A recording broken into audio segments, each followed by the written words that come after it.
People Hello, don't need to know our YouTube. introductions in the VOD. Hello, YouTube. Sorry about that. You missed a little bit there, but I promise I still love you just as much as Twitch. Oh, And well, we'll get right into it. As before, I'm going to be limiting how much I verbally address what's going on in the chat, but I still can see everyone. I'm still watching, and I still love you. All right. So, last time in Deadlands, Wayward Guns, a group of 5 strange strangers. Is that overkill to say? that's about right. Arrived in Chicago with many very different ideas of what they're here in the big city for. Some on the run, some out for vengeance, some looking for a good time or an adventure or a mystery. But what they found was each other. And on their first day in town, they incidentally even, actually diffused a bar fight, impressing the proprietor of the hotel and essentially proto superstore, Hank McCullen of McCullen's Outfitters, who is looking to have them as freelance workers to look into a lot of strange complaints people have been talking about in the hotel. Things going missing, showing up in odd places, strange noises, or things that show up where they shouldn't in pipes. But of course, there's also everyone's personal agendas that we'll be able to look into this week, and I think it's about time we get started. The morning rises on another beautiful, dreary day in snow-covered Chicago. Your rooms are all very well heated, though, one of the wonders of the modern age, and you're able to come to whenever you so choose. I don't think we've really established this, so it doesn't matter too much, but does anyone think their character would wake up particularly early?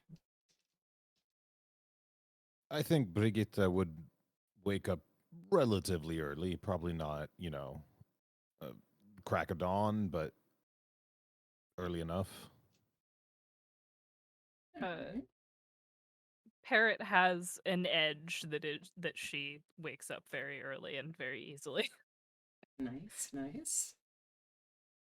All right, so yeah, we can say that the two of you are waking up first. I believe, if I recall right, the rooming assignment was Brigitta and Xenobia each have their own rooms, and Parrot, Correct. Min, and August were all sharing one?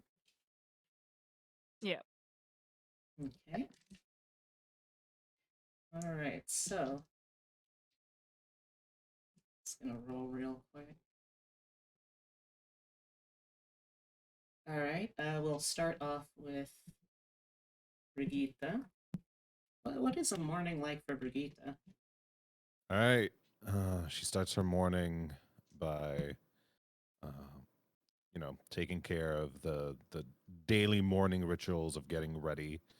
But also, she takes one of her rifles and disassembles it so that it is basically in 2 pieces, and packs it in her backpack and gets ready for the day. Make sure that everything's working, that she has ammunition, although not too much that it makes noise, or packs it carefully so that it doesn't.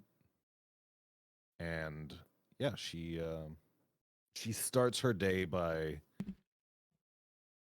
getting ready to shoot people. Very practical of her. Nice, nice. All right. Let's see. Take a look at.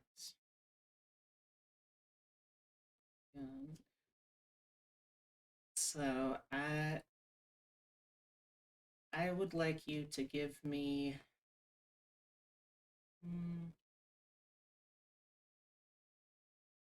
Let's call this a sneak and roll using your smarts.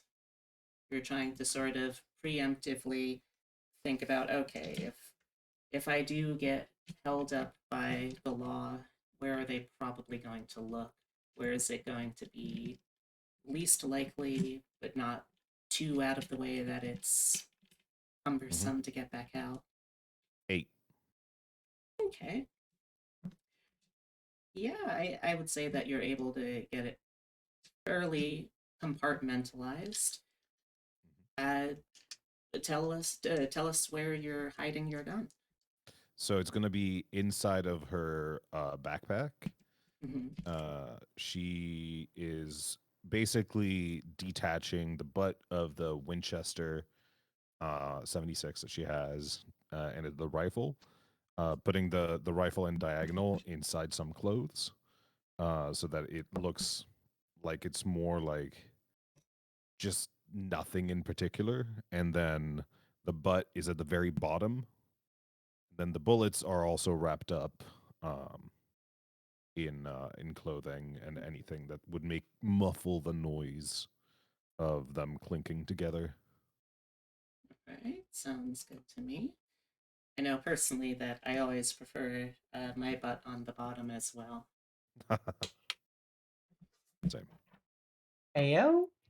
Thank you for the pity laugh. I'll take it. All right. And just out of curiosity, what's the first thing she thinks about in the morning after she's gone through this sort of ritualized morning preparation? She is thinking about how she's going to find Ebe Hansen, and if McCullen can, in fact, follow through with finding this person. Okay. All right. So, with that taken care of, and spend as much time in your room as you want. I'm probably just gonna have you all meet downstairs in the restaurant for breakfast. So, yeah, we'll then move on to Parrot. What's Parrot's morning like? Parrot gets up at the ass crack of dawn every morning and goes outside for a stretch. But this morning she accidentally wakes up Abby, the dog. And as soon as a big dog wakes up, it is piss then eat. There's no break. So Parrot goes and does their stretches with a dog outside. And He then follows along with a. She sort of whines a little. And she stretches. Uh, as you head out as well, I can't recall if you have seen August in his working wear. Like I think you may have, but It might. We Depends saw on what August in a you- few things. That is What do true. you describe August's working wear as? We saw him in the slutty dress already. Well, that's the main question then, I think. Yes. Yeah. All right. In fact, I think, yeah, Parrot was the only person to have seen August in both outfits now. That'll be interesting. So you have started your day with the with the aid of an Irish wolfhound as you do your morning stretches in a very cold, crisp Chicago morning. Is there anything else you wanted to do in the wee apple skin hours of the day? Probably just go find food. Okay. But And if we're meeting for what's food, then Parrot's first thoughts in the morning?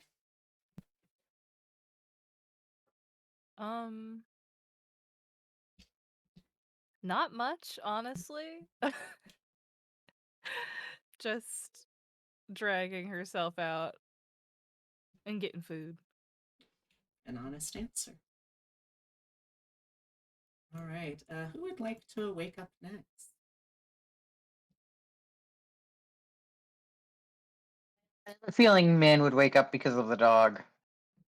All right. Not happily, but will wake up because of the dog. Hmm.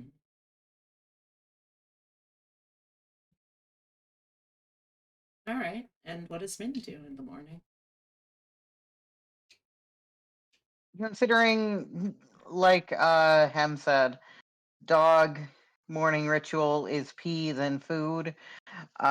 Min's probably going to wait until the dog has taken Parrot out and then get up herself. All right. Do some stretches of her own quietly.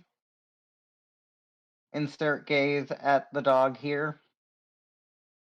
As to not disturb the sleeping August.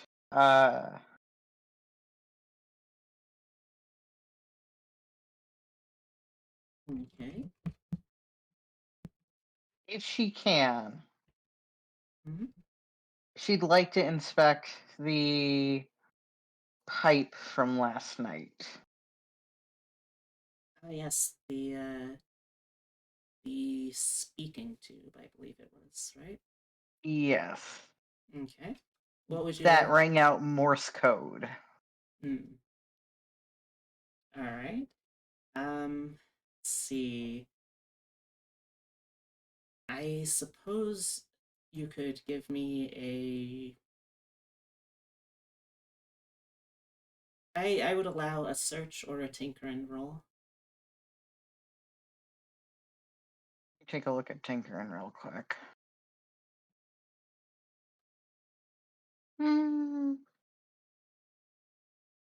Yeah, let's do that.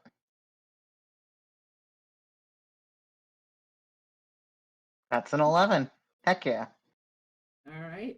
So, what are you looking to find out here so I can figure out what I should tell you? I'm trying to figure out, like, so the way you described it last, the lid of the speaking tube was Okay. tapping and tapping Morse code.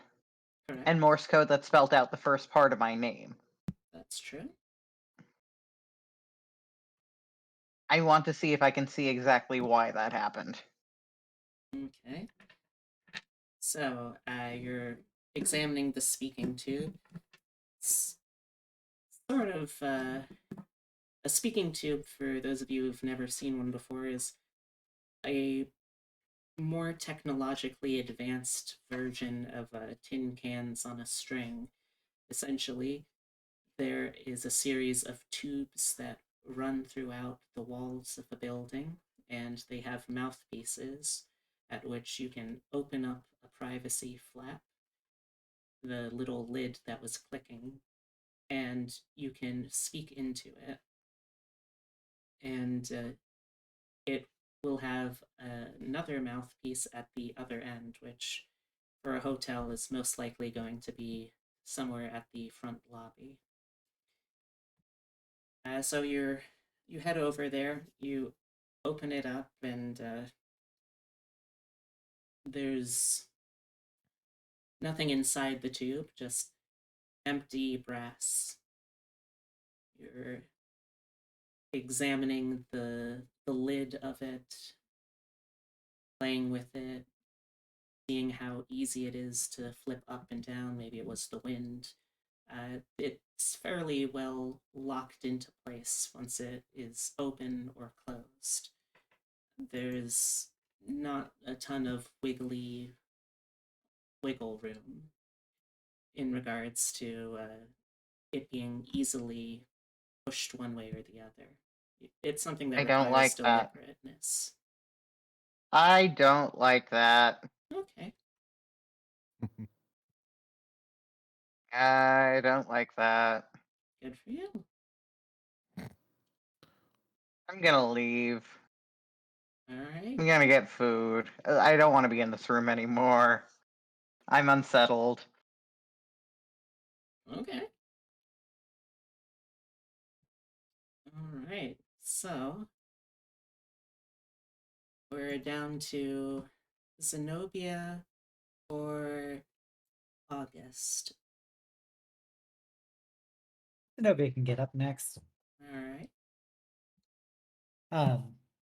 So she would start her morning by bathing like a civilized person, and uh, after she has completed that, she will of course put on her makeup and do her hair.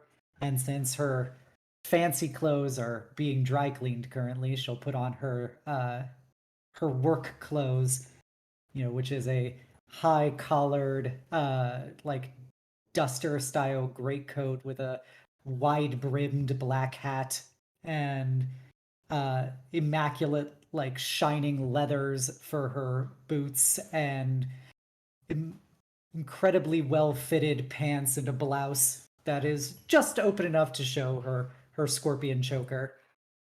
And once she's finished getting ready, she will slide her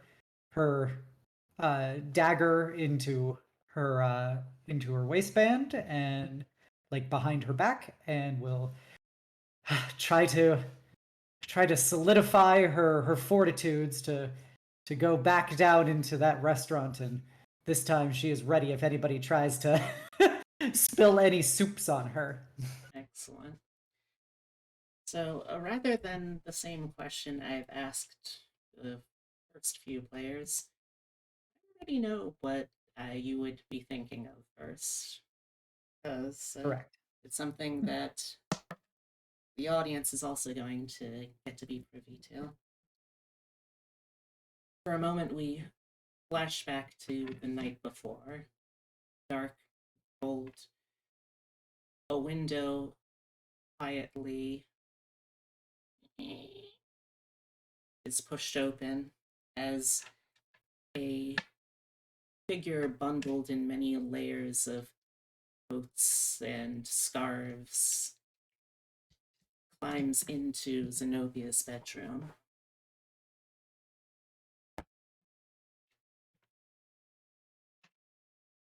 Fancy meeting you here.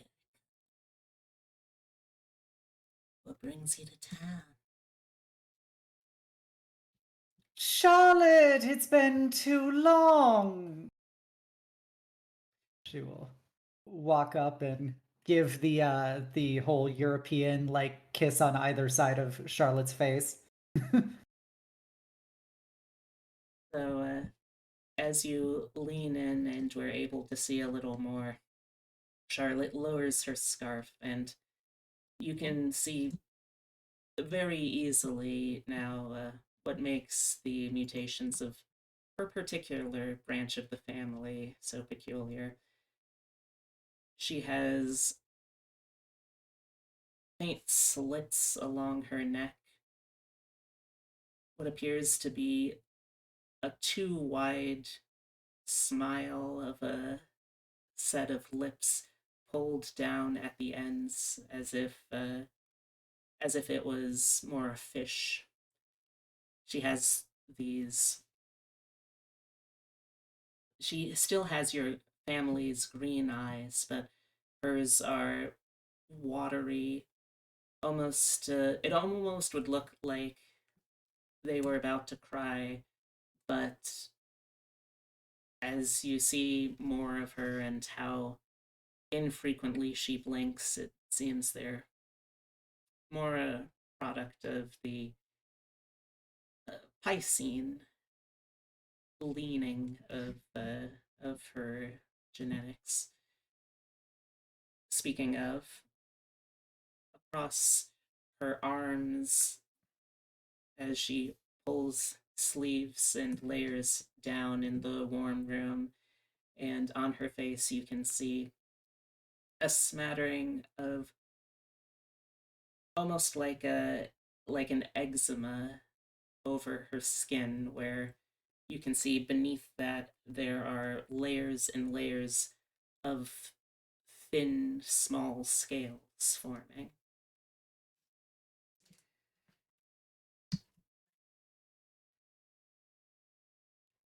Wasn't expecting to see you again so soon.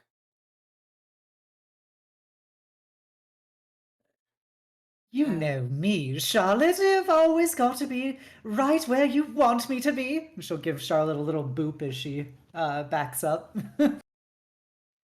She slowly blinks one eye, then the other.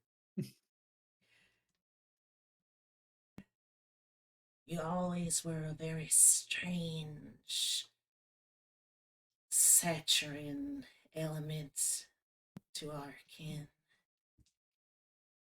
Good to see you're doing well. Well, you do know the expression. Sanguine is also for one who is being particularly pleasant and appealing to be around. She gives her big, overly wide, fangy smile. You can see that it's fairly resolved at this point, but I think there would be a slight, like, tinge of bitterness, envy, perhaps. After all, you have gotten off very easily, in as much as the grip that the family has on you, in your blood and beyond. Well, are you here for family work, pleasure, or is this one of your little errands for, what did you call them? The Circle of Roses?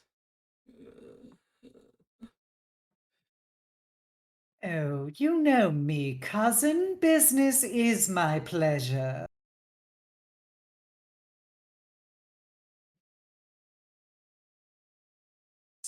So, you're not here on family business, then, I take it. No, it has been some time since I've heard from the Pater Familias. Yes, it was always nice of them to not care about these lesser little branches. They may not be worth their notice, but it saves us the gardener's pruning shears. But you know how it is with the kin. If you want to stay beneath notice, sometimes you gotta do something a little adjacent to dirty work. Yes, unfortunately, the family wreath tends to go a little too close to the earth. I read.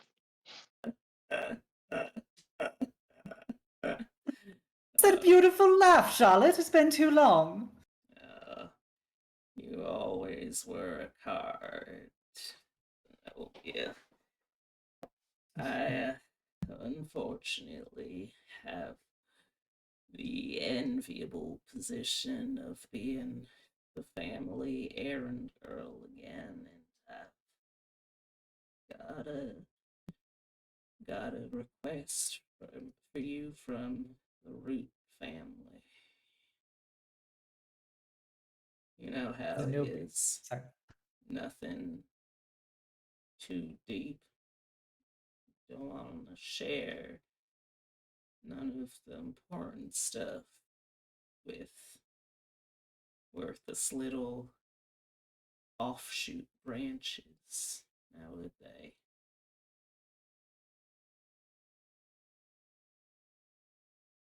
Zenobia's smile kind of drops and becomes much more of a scowl.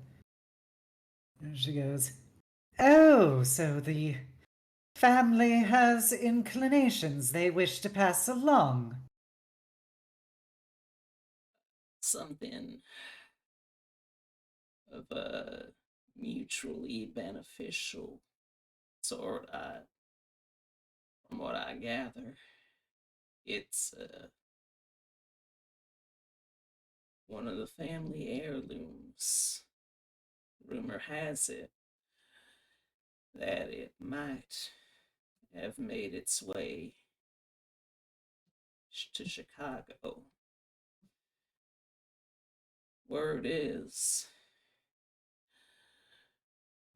that the butcher's in town.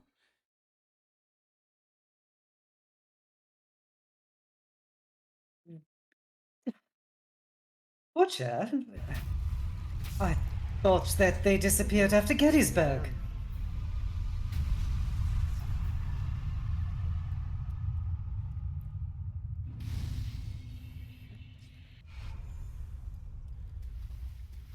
And there's my ember restored.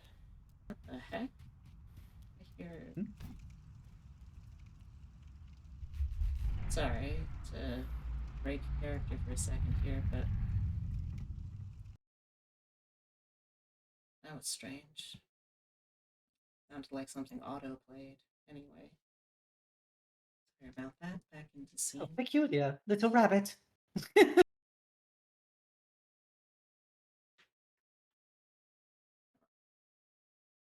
you. Ah, yes, oh, that's strange. I definitely did remove that command.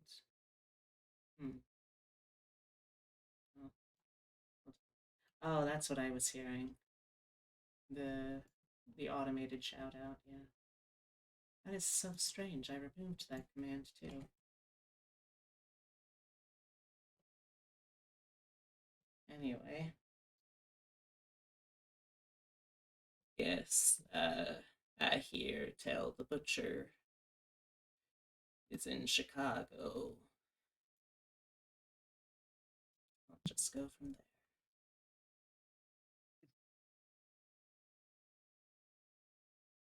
And so does the family presume that his path and mine must converge for reclamation? Less that and more, more a matter of mutual concerns. They don't want anyone drawing attention to the family business. We don't want the family's attention. And likely none of us would much care for any unnecessary patience of the butcher to show up in the streets.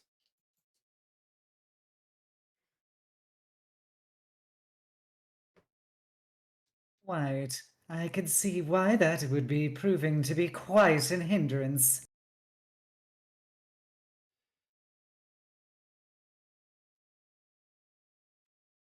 Well, I guess to excuse the pun, my dear cousin, but perhaps we should cut to the point. What exactly do they want me to do about this situation?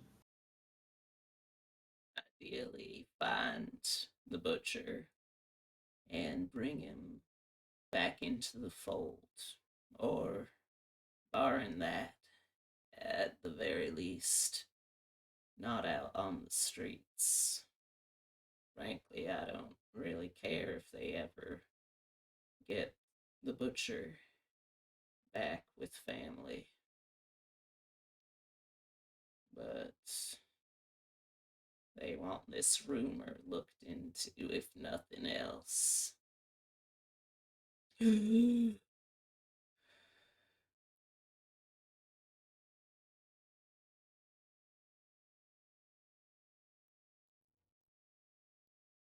B, as a question, do I know the name of this person? um, sure. I would say there's not really a family knowledge roll I can have you make. So I would say give me a knowledge check with however many die you have in blood magic. Okay. I think my blood magic is, yeah, my smarts is the same as my knowledge, so could I just Okay. roll my blood magic? Okay. Actually, it's a knowledge skill, so I could just roll blood magic. Easy peasy. 23. Right. You are intimately familiar with this particular prodigal son, perhaps one could say, of the family. Although son is a bit of a misnomer, perhaps. The butcher is less a specific individual and more a title. It is whoever the entity that resides within one of your family heirlooms has decided to latch on to.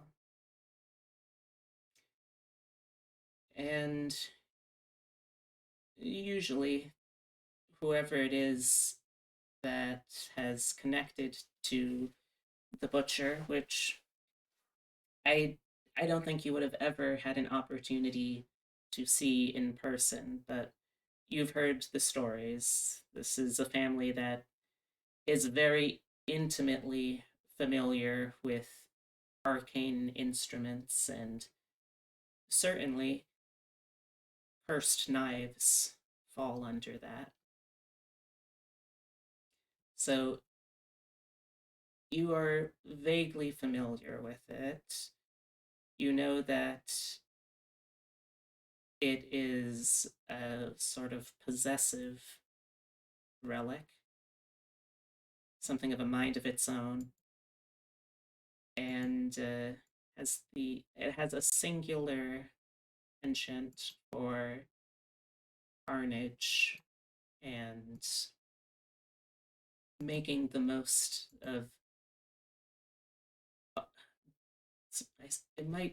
It might not be inaccurate to say that it has something of an urge to populate.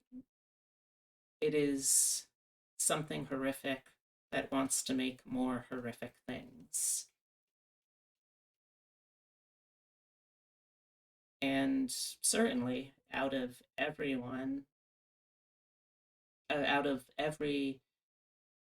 story of strange reliquary that is within the family, this is the big one. This is one of the darkest curses that would be allowed to be mentioned to a branch family member. Probably one of the darkest curses in the family, period.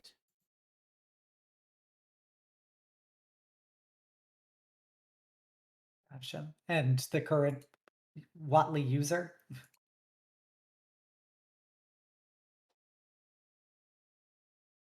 Well, you're not sure who it exactly has it right now, but it probably isn't a Whatley from what Charlotte's asking.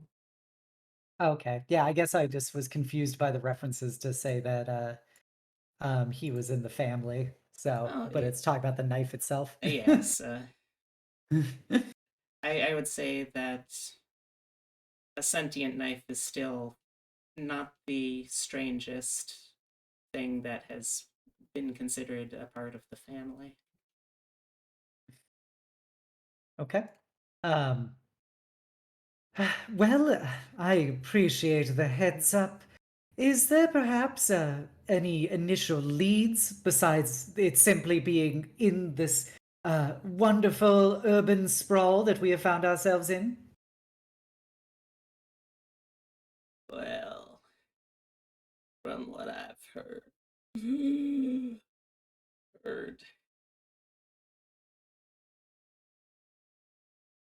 it seems like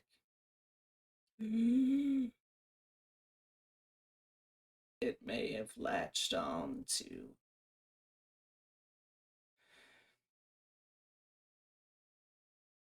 a derelict soul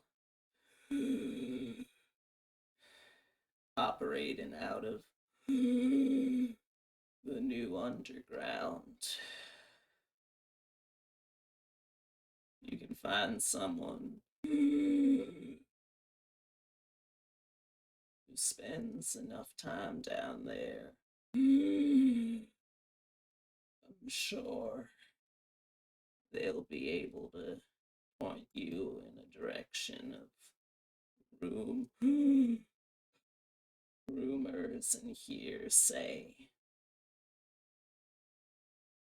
You see, as she's going on, she's taking handfuls of snow off of the windowsill from the outside and holding it in her hands to warm it up and rubbing the sides of her neck.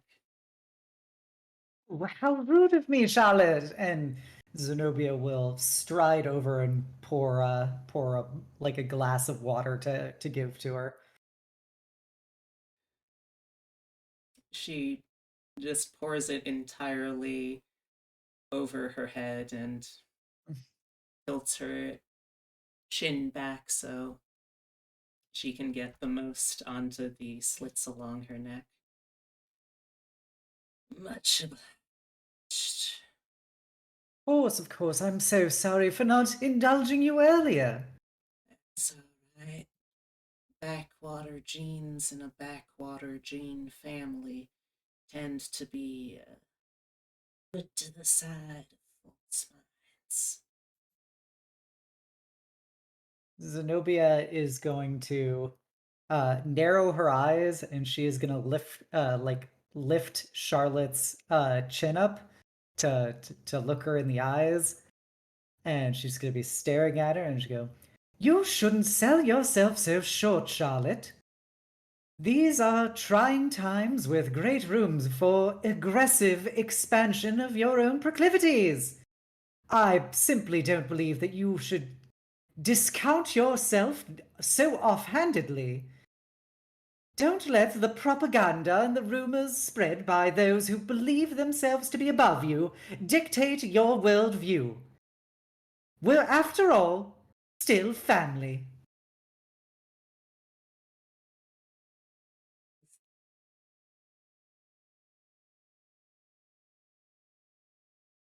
Double-edged blade in this context. But yes, I'll be heading back to a hive before long. But if you need to contact me, I'll be close yet. Just leave one of the family prayer candles in the window.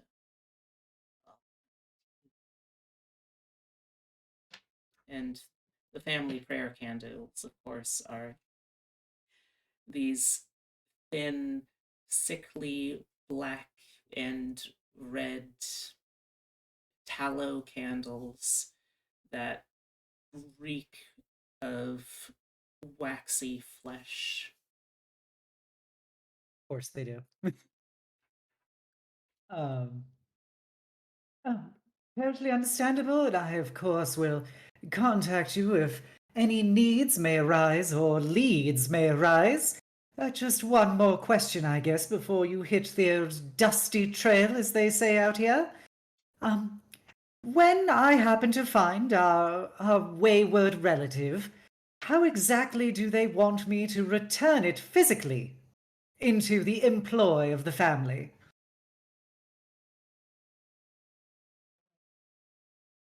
They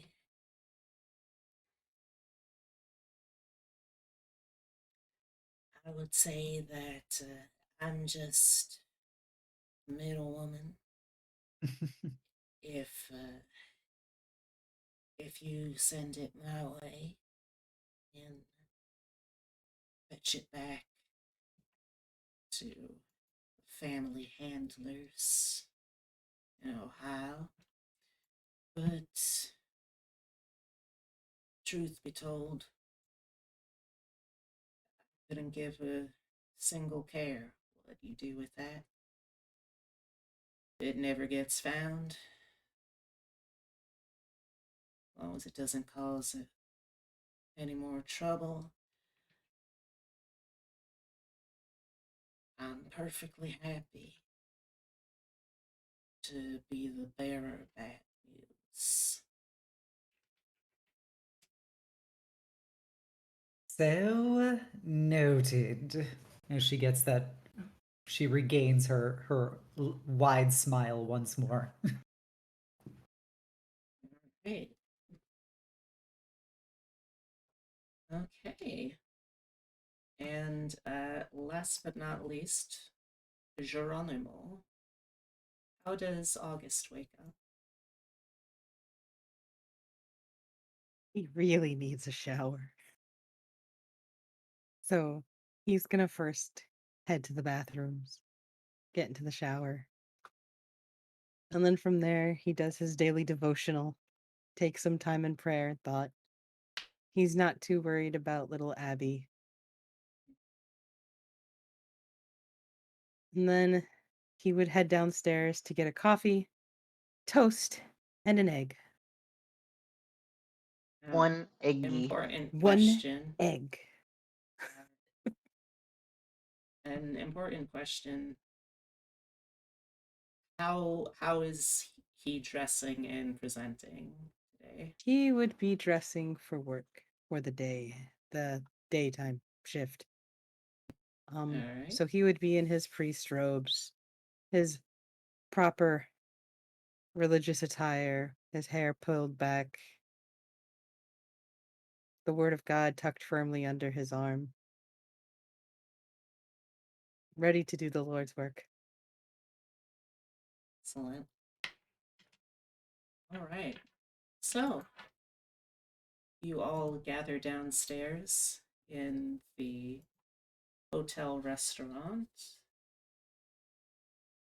And what would you all, how would you all like to start your day here? You've got a lot of options, and if you like, I can certainly review some of them. All of you, or at the very least, many of you, might have some. Oh, she has a prep. Yep, Oh, I know OBS is being a little rude.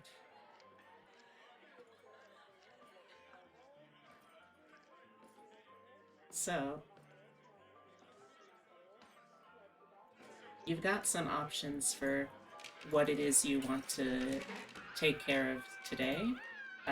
Officially, you're still on retainer from Mr. McCullen to get to the bottom of what is causing these complaints. What's behind all this strange experiences, ephemeral encounters, weirdness in the hotel. But Chicago's also a big city. There's a lot of people, a lot of things to do, a lot of places to see, and I sort of want to open it up to you. I will say that all of you have your own personal agendas that you can pursue today if you want, but there will be consequences regardless of what you choose to do or what you choose not to do, if that makes sense.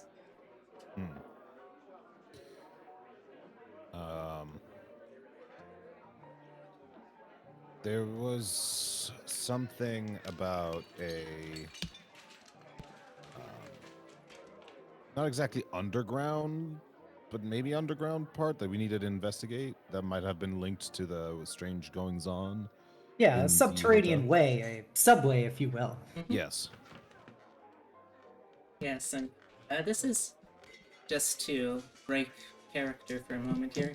This is actually a very true thing that happened in Chicago during this time period. They, due to issues with flooding, hydraulically lifted block by block parts of Chicago to create a artificial underground. Just a fun little history fact Really there. cool. The more you know. Yeah. But yes, there's plenty of people that you can ask about, or that you can ask for or ask about if you want to try and find your way into the underground. Yeah, I think obviously I would look at the others and say, I think we should probably get this work done as fast as possible, maybe? So we can get to our own things in the city.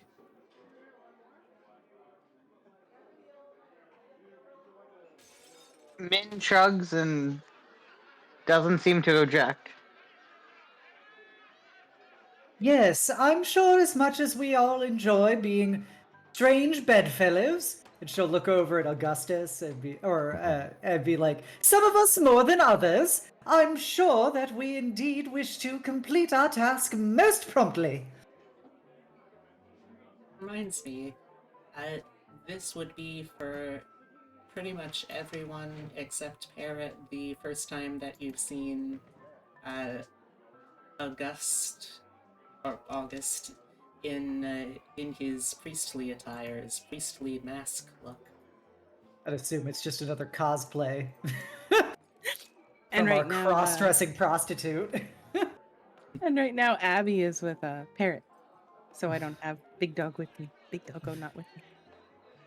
Like, you I know what? assume I'm you're used. likely I'm used to collecting gender them play. now. It's fine. Whatever. No Whatever makes you comments. happy. No judgment from Brigitta. Mhm.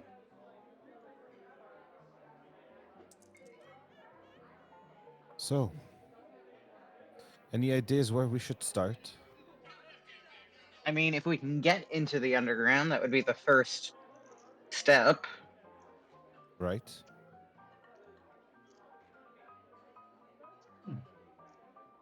Alright. If I recall correctly, I do believe that our employer indicated that there was at least some way to at least get adjacent to it from the hotel. Yes. Hmm. Mm-hmm. So, would you like to try and ask anyone? You can. Right now, you're still in the restaurant, so you can pretty much ask whoever you like. If there's a specific type of person that you'd go looking for, or any other kind of resource, I'll do my best to direct you the right way. Um, would there be some sort of like, this is unrelated to this current task, but something that I would like to know. Would there be some sort of like directory to find like people living in the city or something like that? Book, as it were. Oh wait, too late, too late. Not quite a phone book, but you know. Yeah. I don't think Bell has more than 0 numbers so far. I realized that as I said it. Let's see. You could certainly. Well, I would say that a town registry might be kept at a city hall.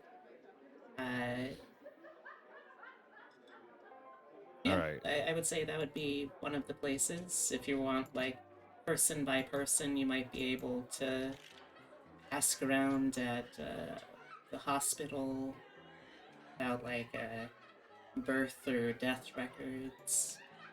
And Mr. McCullen has said he had his like an in-house investigator team, right? Well, he has people that can certainly help you with that.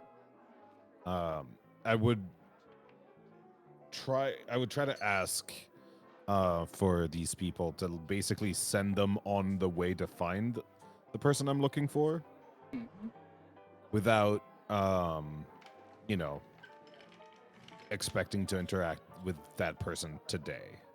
Okay. Yeah, And I would pay whatever I would need to get them to do that work all right. as fast as possible. Give me. So you're able to relay this to. Let's go with Travis. We know that he's one of the assistants to Hank. You're able to relay this to Travis, and Travis would ask you, and this is connected to the case that Mr. McCullen has hired you for? A personal matter, but one that he has promised to help me with for the help that I am assisting in. I see.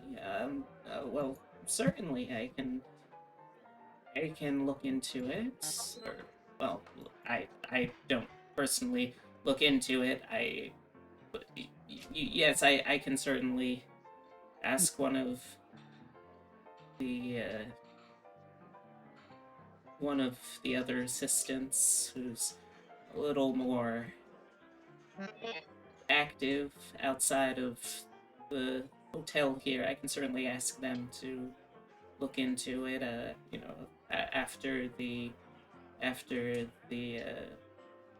whole case has been resolved. Certainly. I would, if you don't mind, like for it to be done sooner, and I can pay for it to be done quickly.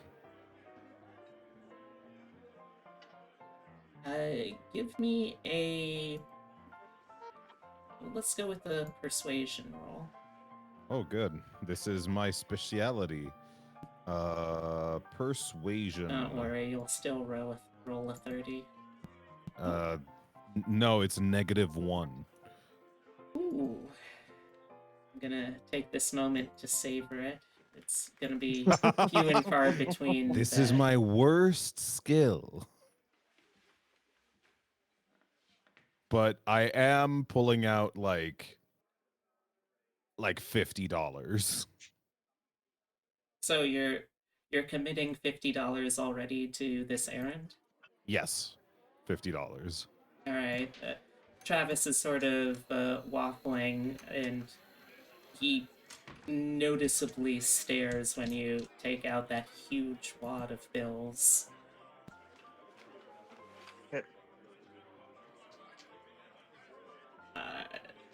That is a lot of money. I'm I sorry. am- My mom just called. I need to double check to see what's going on with her. I'll step out for a sec. Oh, that's all right. I am very desperate to get this information quickly. I can see that. I will. We can call this half if that makes it easier for you. His eyes go wider. I will forward this information and the starting point for this investigation to our agent. He's sort of is kind of starting to reach palm up. Like, "Ooh." I put in the $50. Okay. I warn you, though, if this is not done properly, you will not be happy with the consequences. I just dropped the $50 in his hands. Okay. Take $50 out of your inventory, and Absolutely. Travis goes on his way.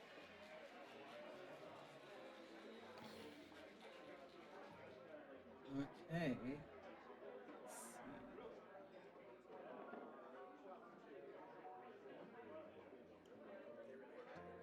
Alright.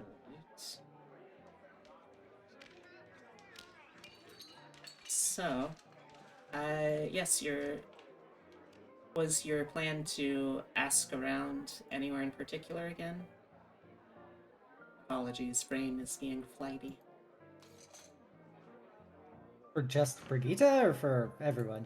Oh, for anyone, how you want to address this, you can look into any of the first-hand accounts from customers at the hotel. You can ask to have a look around the premises. You can try and snoop around yourself. You can go elsewhere. You can go to, if you want, the city office and find the blueprints for the place. You can. I'm just rambling out different ways that you could kind of approach it, but it's up to all of y'all, honestly, which one of those you want to do. I'm not a people person, so I Me would neither. I would probably want to shoot for since you brought it up, get the I thought he had a map in his office of like the setup for the hotel, but aside from that, I guess getting a copy of the blueprints and then using that to start checking out the sub levels and stuff that would potentially connect with the subway, or at least to as close underground as possible. Alright, that sounds good.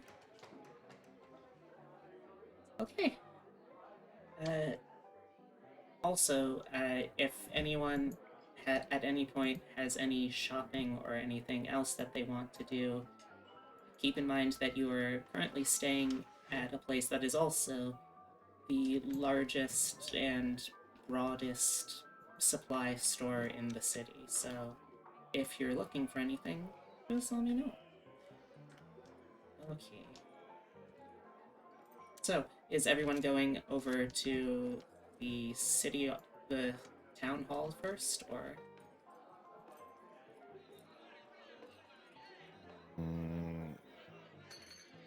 I know I am. Okay. Does Yeah, I anyone mean- go with? I would probably follow Xenobia. Yeah, Parrot will go.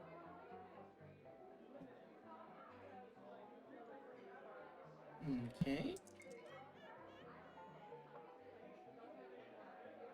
August will follow because he sees where Abby is and he sees Parrot outside, so he casually tags along.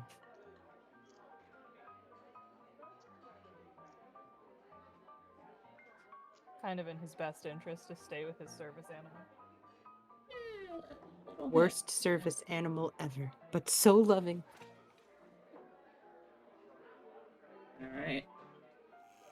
So you head out into the cold day that awaits you. And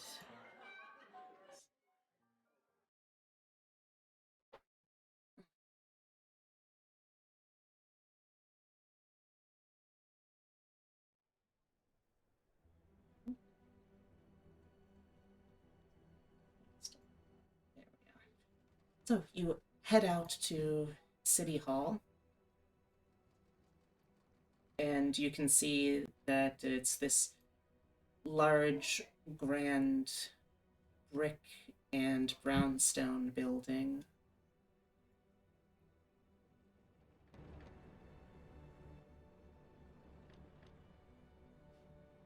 It is flanked on one side by the sheriff's office, and on the other side there is a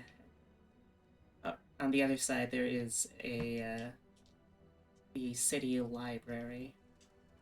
Oh, so I've presumably been here when I, the one person, turned in my guns. Yes. You can see that there's a police officer on duty at the front acting as a security guard here. They aren't expecting too much from the looks of it, but the deputy eyeballs with a lot of you as you come in. So you're able to make it in without too much of an ordeal.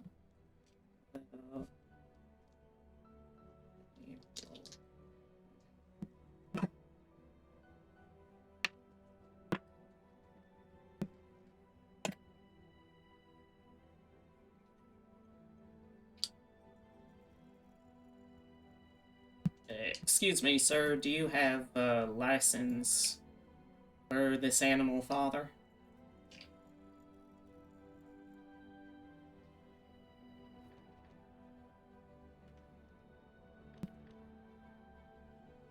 Okay, I'm back. Geronimo? She might have stepped away. Or is muted, who knows? Alright. Would anyone like to... I'm back, though. Welcome back. Would anyone like to intercede? What did I miss? I had to step away for a call. We're at City Hall. We are at City Hall, and a security guard is asking if August's dog has, like, if they have a license for the dog. That's literally all you missed. Okay. Parrot steps up and goes, "She's a fucking dog. You need a license for a dog?" No, that's a fair response.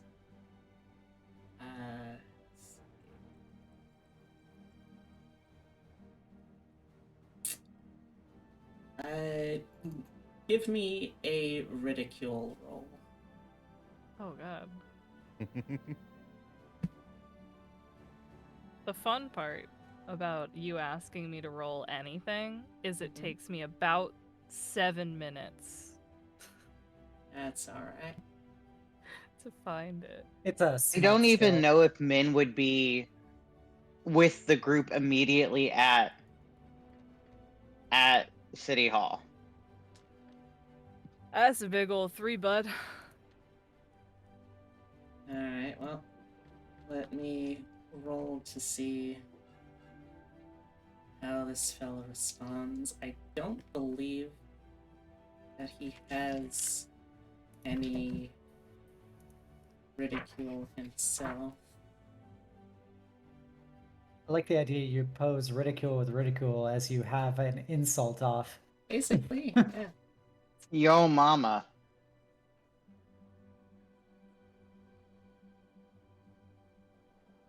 Or just implying that he's the dumbass. Yeah, they don't have ridicule, so... More like he's the bitch. Oh. We got dog ridicule up in here. He wouldn't part a priest with his service animal. That is a 2. Haha! Fuck yeah. Oh, I did not realize this animal was working. Ah.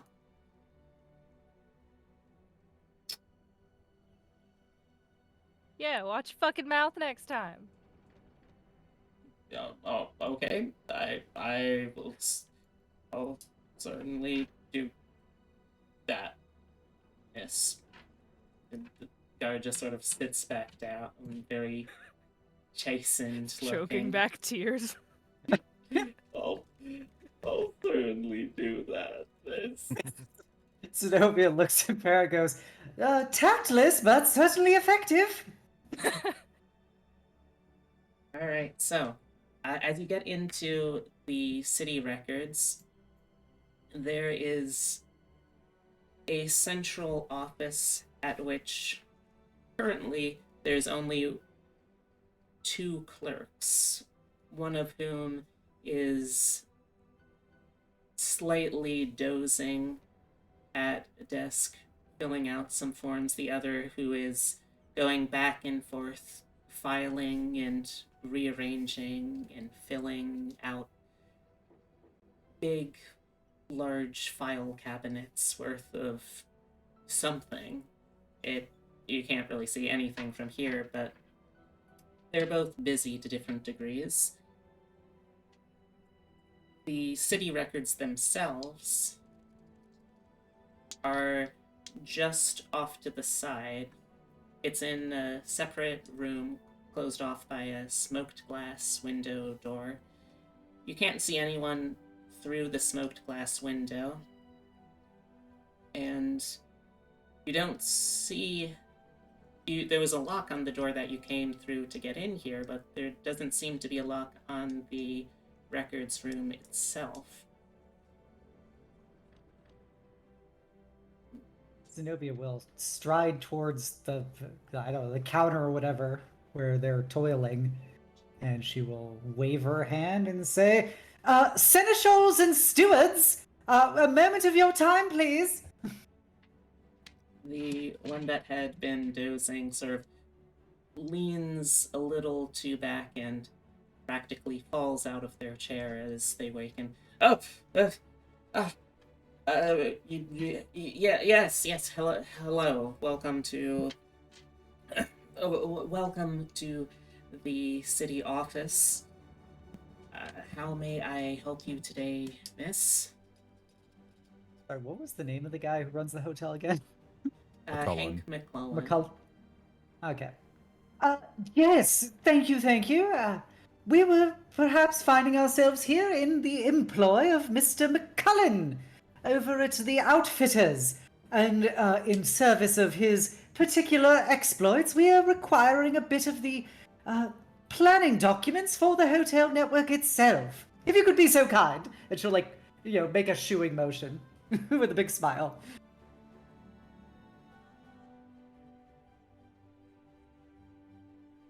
You can see that the clerk is visibly struggling with processing the words that you're saying this early in the morning.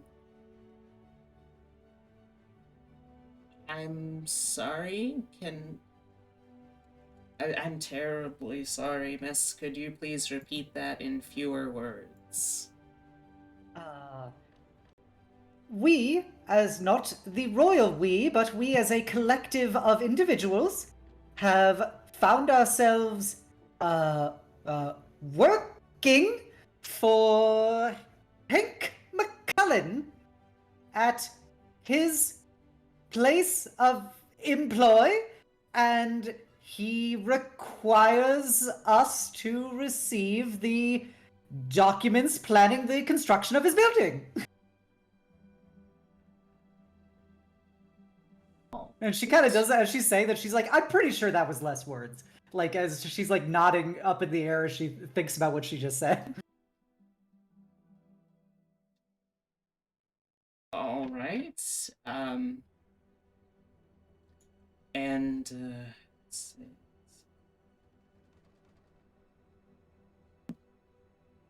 All right, I'll just need to accompany you into the city records room. I'm afraid we're not allowed to let anyone back there without company. Of course, of course. Is this a male? This is.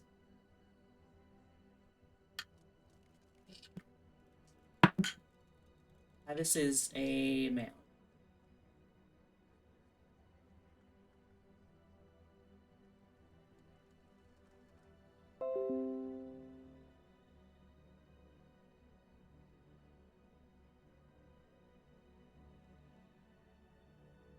Oh. Hello? Oh no. Hello? Hello, B. Oh, Could you please roll for gender? oh, Swear to gosh, with these It crashed. OBS crashes. I- Has anyone else been having a lot of these lately? No. I haven't been streaming. Alright, well. Uh, It is. It is a female employee. Okay. Of course, understandable. If I'm in the guardianship of such a wonderful administratrix, I'm sure that you will be able to give me the most wonderful foresight into the location of these particular documents. Yes. Yes. Alright. Okay.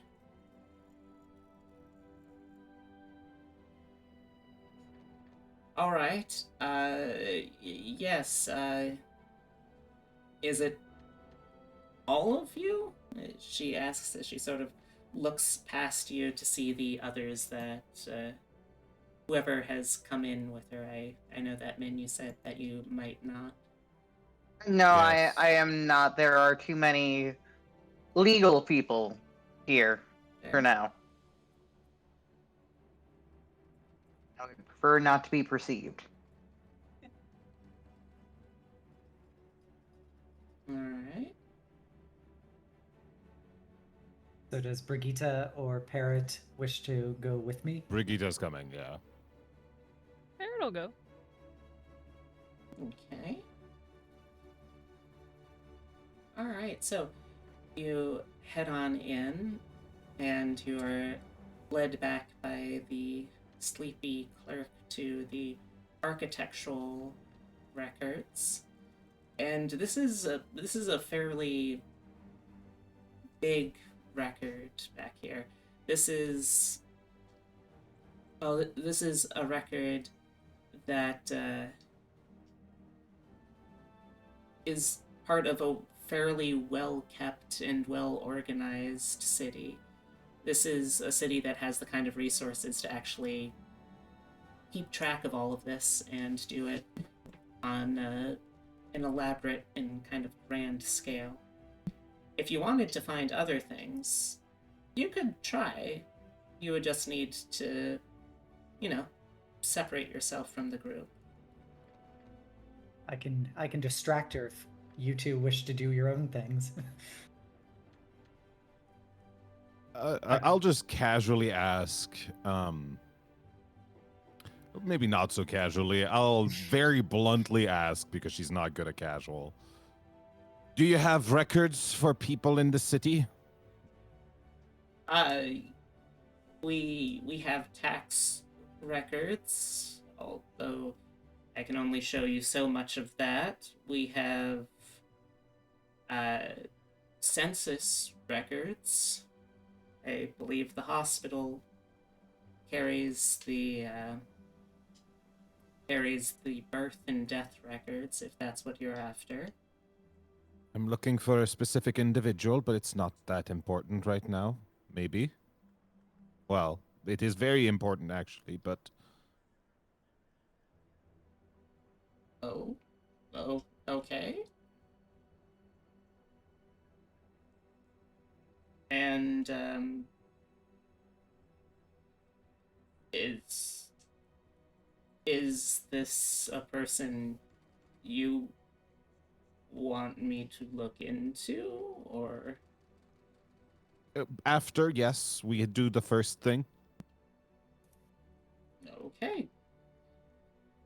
All right. Just continues to dither onwards. Zenobia's just gonna bombard her with questions as she's looking around the place. Asking her all kinds of things about herself, like probably overly invasive questions about her personal life.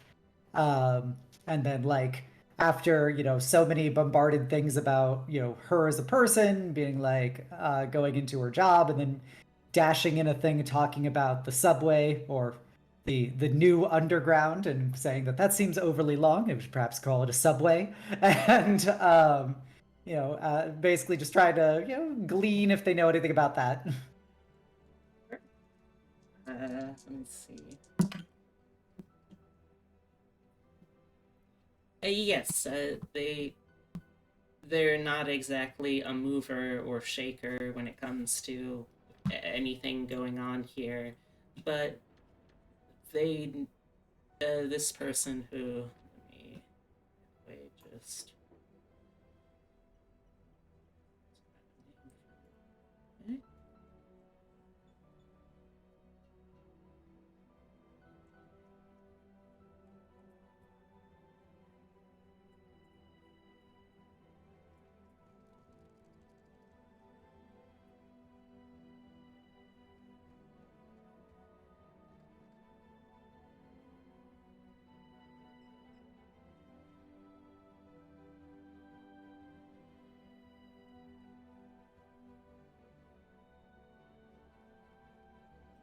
This is,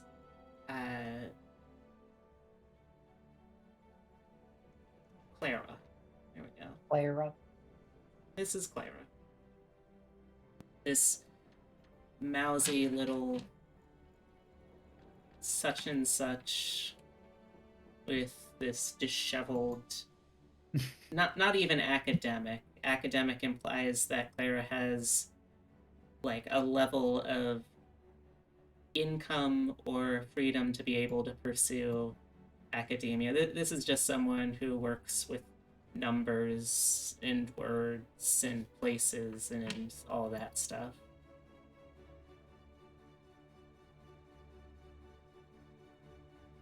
Oh, Clara, what a lovely name. May I call you Clara? I'm Xenobia. It's a pleasure to meet you. Oh, yes, it's very, very nice to meet you too. Hi, hello, hi. I'm sorry. This is been. It's not you. This has just been a very sudden turn of events today, and I have only worked here for a couple of months, so I'm still not sure where I stand here, so I do apologize, miss, if I'm a little nervous about any of this. Zenobia is gonna grab her by the shoulder and, God. like, abruptly turn her to look Zenobia in the face. Okay. She'll be like, Hello. I'm sorry, Clara, for this sudden turn of this series of events, but I assure you that while you may be new here, you are destined for greatness. You know why? Because you have a particularly personable manner. Okay.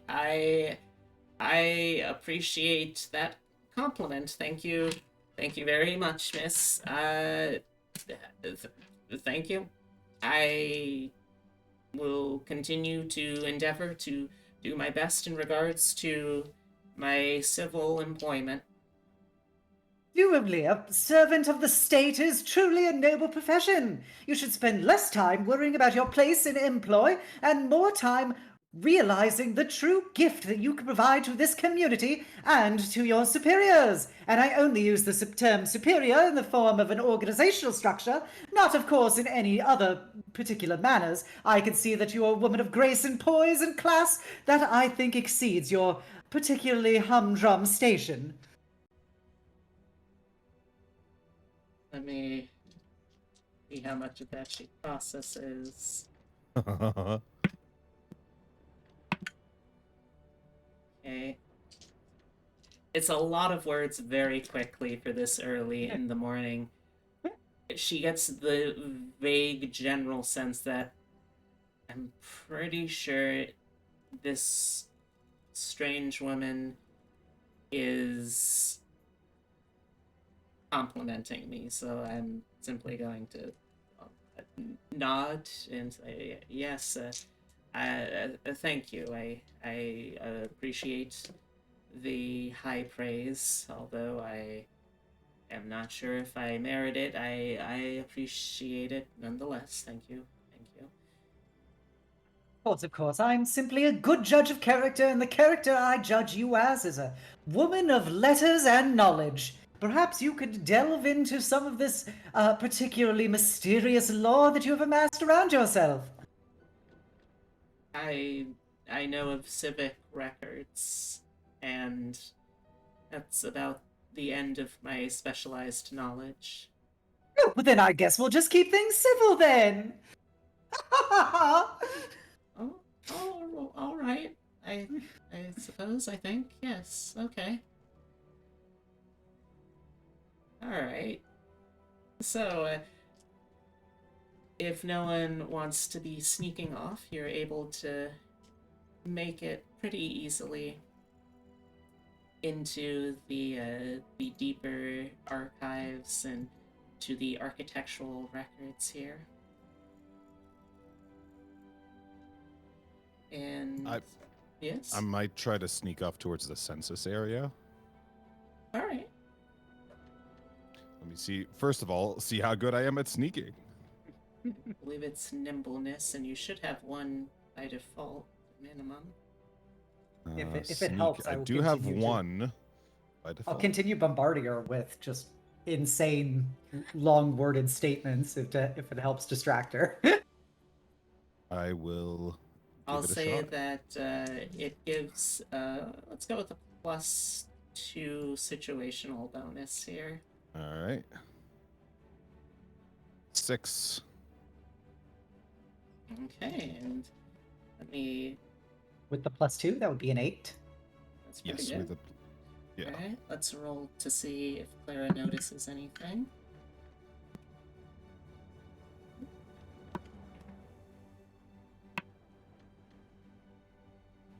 So is that it? Did you say it was an 8 total? 8. Yes. She's sort of turned around to say hello and continue the pleasantries, but she sort of snaps back with a bit of surprising speed to it. It's like underneath all of this stammering and tiredness, there may in fact be a fairly competent civil employee, and she immediately says, I'm sorry, miss, please don't stray from the group. We're almost there." Sorry. That's quite all right. And she continues to lead you on. All right. Technically, I suppose you could try and force your way through, but I'm not sure at this I point. will not try that. All right. Throw a parrot at her. Oh no, not Parrot. Did anyone else stay outside, or was it just Min? I think I it think was it August. just you. Just Min. Oh, and Well, August. yeah, I assume because August hasn't been here because they. Okay. All right. Am I able to try and help get poor Min in the building? I don't want to be in the building. Okay. if you I want, didn't know if you were can- like exiled or bathroom, No, quote If unquote. you So- want, you can try and figure out why Min is so uncomfortable, though. I'm good. I'm good out here. I am Okay. not going in there. No. Salute. Salute. Alright.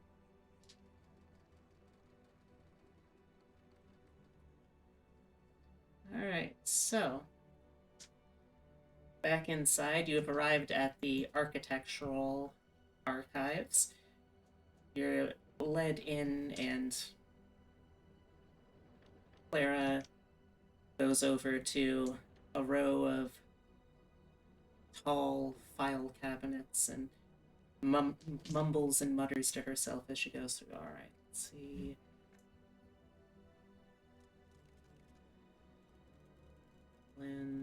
Outfitters, here we are.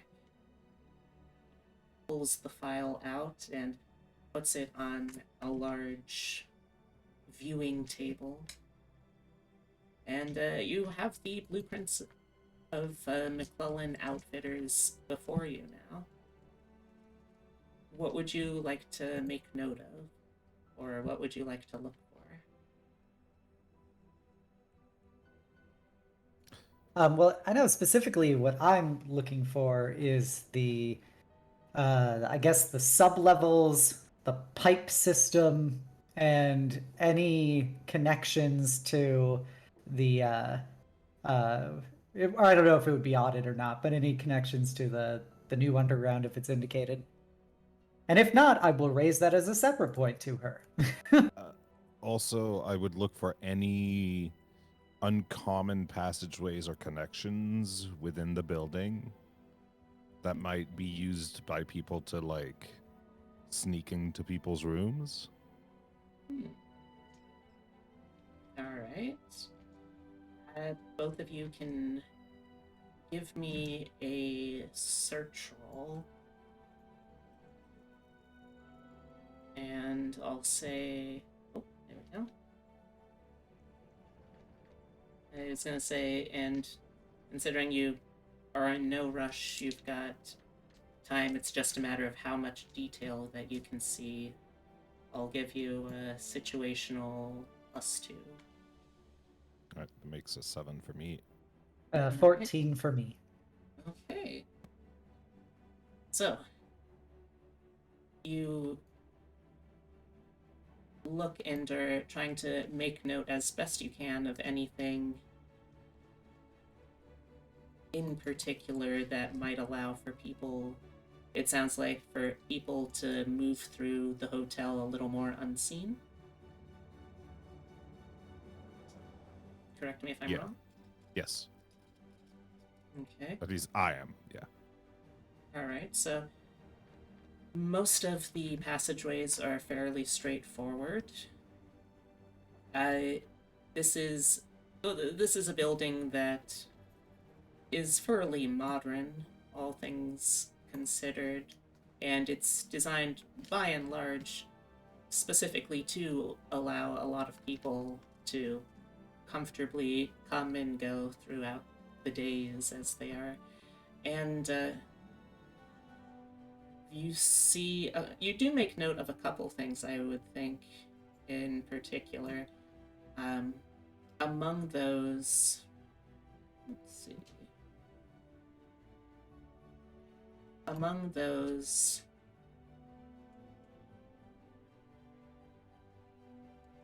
there is a staff wing of the building, sort of a staff quarters. It contains the dormitories for staff that live on site. You would imagine that, especially with the weather this time of year, many of even the commuters might be staying there regardless.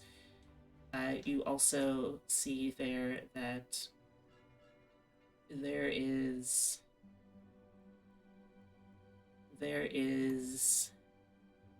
of course, dumbwaiters, service elevators as they were. And you can see that the staff wing connects at a point to the main building. It's simply from the other side of the halls for the hotel wing. It's not as if like it's completely completely its own network of pathways that they can use. They're still using the main pathways, it just is coming from a different starting point. So I would say that you probably don't see anything outside of perhaps the dumb waiters that would be particularly useful if someone wanted to try and get around the place unseen. It's an awful lot of rambling I just did, but hopefully I got most of the point across. Yeah. What about the pipe room and other sub-level things that'd be closer to the ground? Alright, so you can see that in the hotel, the hotel section of the complex. Just dropped die. In the hotel section of the complex, you can see that there is a underground basement area which connects to a staff break room, the furnaces, which provide the heat for the hotel, as well as the hot water. And that also connects into the storehouse, which is all of the supplies specifically for hotel use as opposed to for general retail that also gets stored down there. So, yes, that is what's underneath the hotel, and you can see that this is a blueprint that has been updated, I would say, within the last couple of months, perhaps up to, I'd say, about 5 months ago or so. That was when it was updated a little bit after the underground was built, and you can see there is a little corner of the basement area off to the bottom right of the blueprint where it shows a separate structure coming onto and off of the page just within a couple dozen feet of the hotel, but still fairly distant in terms of its foundation. You can see that there's not really much in the way of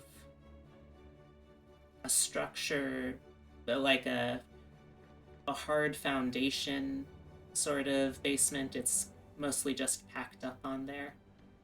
But there's also it's a distant enough amount of space that you're fairly sure, yeah, it would not be easy necessarily to keep a unlicensed digging secret from people who worked down in the basement, but it wouldn't be impossible either. Someone could theoretically dig the probably a couple dozen yards at the very most between the underground and the hotel basement. Well, that's a start, I think. We should get into that basement and see if there's anything unusual there. And then we also know that there's some passages that we can look at that might be, linked. And then I turn to the woman. Now, about the census for the people living here. Yes. I just need to find an address for one person. Oh, that may take some time, but I can certainly see what I can do. Would you mind very much if I paid you for the work and you could send the information back to the McCullen Hotel? Are you? I suppose. I don't think that there is anything in. I don't think there's anything in my guidelines that says I couldn't. I pull out I $20. oh okay. Uh, yes, sure. Okay. I will. I can certainly do my utmost, miss. Um, just sent it to the McCullen Hotel, care of Brigitta Jónsdóttir, and I'll note down the details on a little piece of, a little piece of paper, and thank you. Noting down another 20.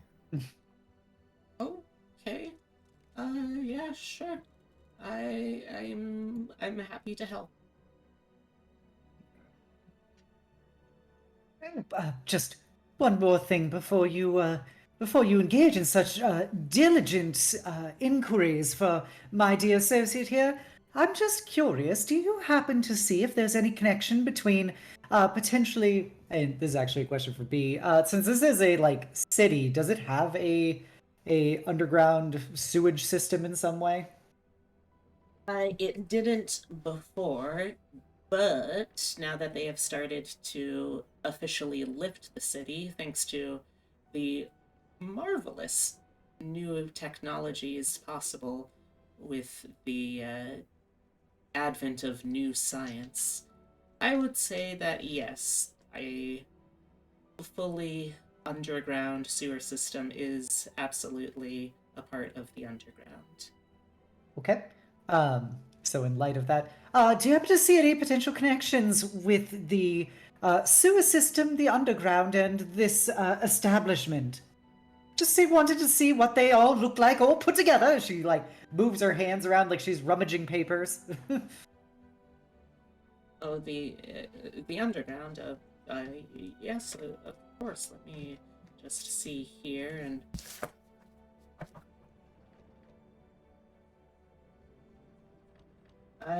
Yes, here, and she reaches under the desk and pulls out this tremendously large scroll of paper that she rolls out on, and you can see this is essentially Chicago beneath the streets, this series of winding tunnels and tubes and pathways, and you can see there's a couple of access points already. The most easily accessible is through the train yard depot, since it seems that one of the subterranean way's potential uses is as more space for train tracks. In addition to that, I would say that you can find another couple of entry points, albeit covered up by, if you're looking to get specifically into the waste management side of things, you can find some manhole covers that are spaced throughout the major metropolitan area. And beyond that, let's see. Beyond that,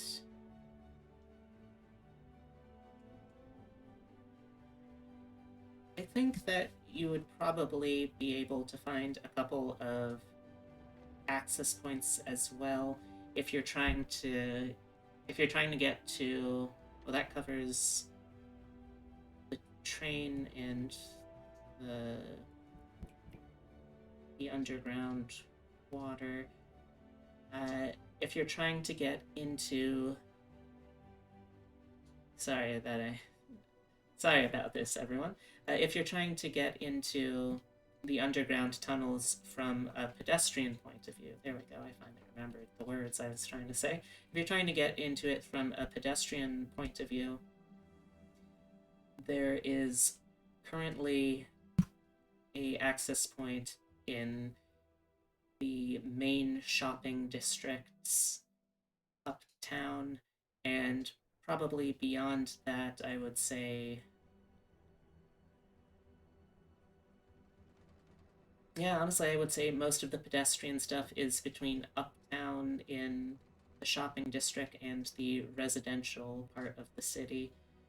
It seems like it was intended to allow a lot of goings on within Chicago when it's this miserably cold, where you can simply never have to go and expose yourself to the outside elements. Yeah, and then is there an access point near McCullen's? There, let's see, I think the closest one would be at the train yard, because Okay, so that McClellan's is the again is closest one. like, McClellan's is outside of the train depot, the first really privately owned property that you would have arrived at, so that's the closest access point. Okay. And this is accessible just by people? People could just go in? So, the subterranean railways, those are currently, there's stations between the residential, the work, the business side of Chicago, the infrastructural, and the commercial, but there's not really quite formalized stations yet. So you can get to those stops in progress as they're building it up, and you could probably find a way onto a ride from there, but just walking into a train tunnel might be a little bit dangerous. Gotcha. Okay. Mm-hmm.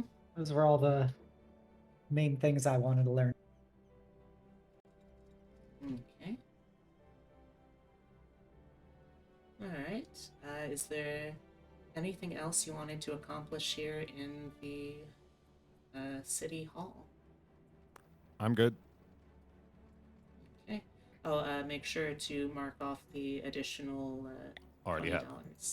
Okay. Alright, so you reconvene outside. And where is your next stop? Where is your next port of call, everyone? Now that you have this information. We should go back to the hotel and, look at the basement first, maybe? Yeah. Basement Basement would seems, be easiest. the least annoying Right. of our leads. I imagine That's someone fills convenient. men in, but Yeah. We got a bit of walking to do. We'll put you in. We'll just do a walk and talk. Yeah. Alright. sounds good to me. So as you return to McCullen Outfitters, you're able to go back up to the desk and talk with one of Hank's assistants again. And they are the first to say, I'm sorry, I'm not sure if we're able to do that at this time. It's just a matter of security. You understand? Are we not supposed to be investigating this? Well, yes, you are. I suppose that is very true. All right. Well, we can certainly take a look.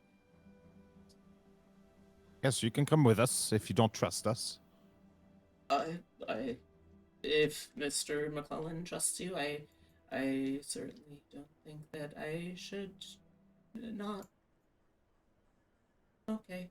Who is this person that's questioning us? This is Travis again. I just like dunking on Travis in this. Let's say, He's am gonna I be real upset when we ask if we can dig a hole in the basement. am Dig a I able hole. to pull out the piece of paper Mr. McCullen gave me last night from my Bible? Yes, what? The one that said if anyone gave me, if I needed anything, just give them that paper. You see that Travis's face goes pale as you produce essentially what is a free pass to do whatever is required of you. Okay. All right. I can accompany you down there. There we go. Then I won't be breaking the rules. Okay. Flips it back into the Bible. Closes. All right. And he begins to take you aside past the front desks through several doors as you're led down through the stairs into the basement. And when you first get down there, you see at the bottom of the stairs, it's fairly bright actually. It's been set up with some electricals in this break room area. Off Okay. to one side, there is a table where you can see a lot of, well, I would say a lot is perhaps a strong word. You can see a couple of people on staff right now who have faces covered in soot and dust, and you can see from the overall dirtiness of their personage and the spades leaned against the wall that these are some of the furnace tenders. Indeed, you can feel off to a door to your right a incredible sweltering heat radiating from it, light coming strongly from underneath the door. Hey there! How you folks down here? You can see one grayed person lifts up his smoked glass goggles to squint at you. Travis, why'd you bring these strange folk down here? What are you folks after, huh? Have you seen anything unusual here? Well, that's hard to say, I suppose, seeing, 5 of yous, plus, oh, that's some dog you got there, fellow. I suppose seeing the 6 of you down here is pretty unusual. Other than us? Well,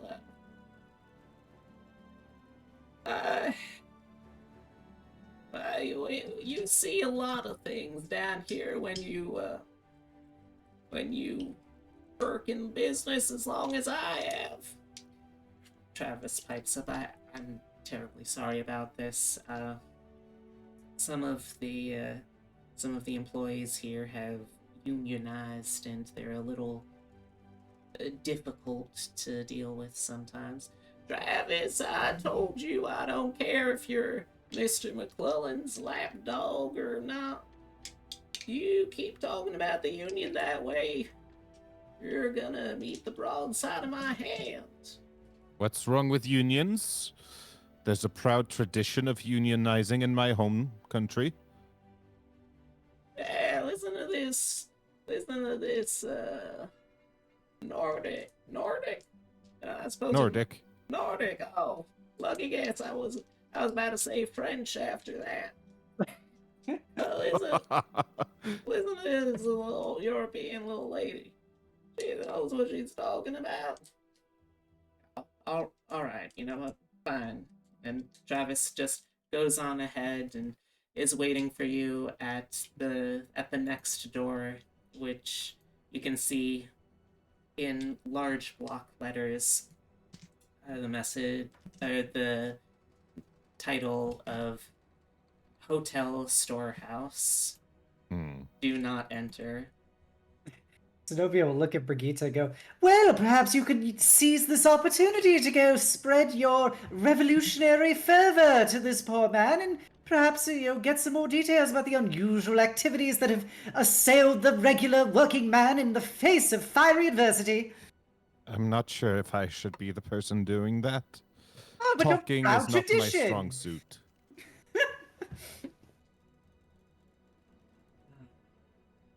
You see that you see that the man he looks at you up and down. You see oh right, I actually said his name already. You see old Pete looks at you up and down. Well, I ain't heard about talking in a voice like that since I left New York. What in tarnation are you talking about, young lady?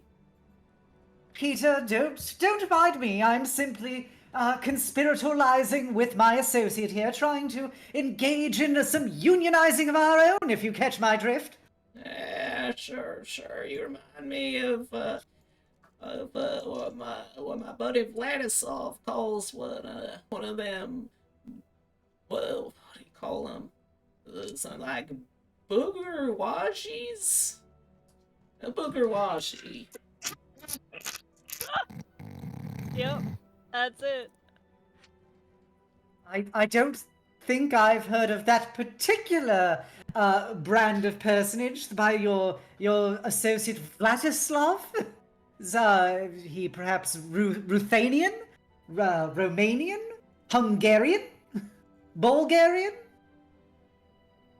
Oh, I don't really know many of the words he's talking about, but he talks about some sort of Slav land over there. He ain't call himself one of them Russians, but he sounds of it, he's some sort of Rus. Only Ru I know is in soup. Perhaps one of the client states of the Tsarist domain, but I'm sure that he has been an incredibly intrepid adventurer and stalwart defender of your particular friendships. Of course. He reaches into his mouth and removes a false tooth so he can spit into a chewing tobacco bucket without having to fully open his mouth and puts his tooth back in. So, out with it.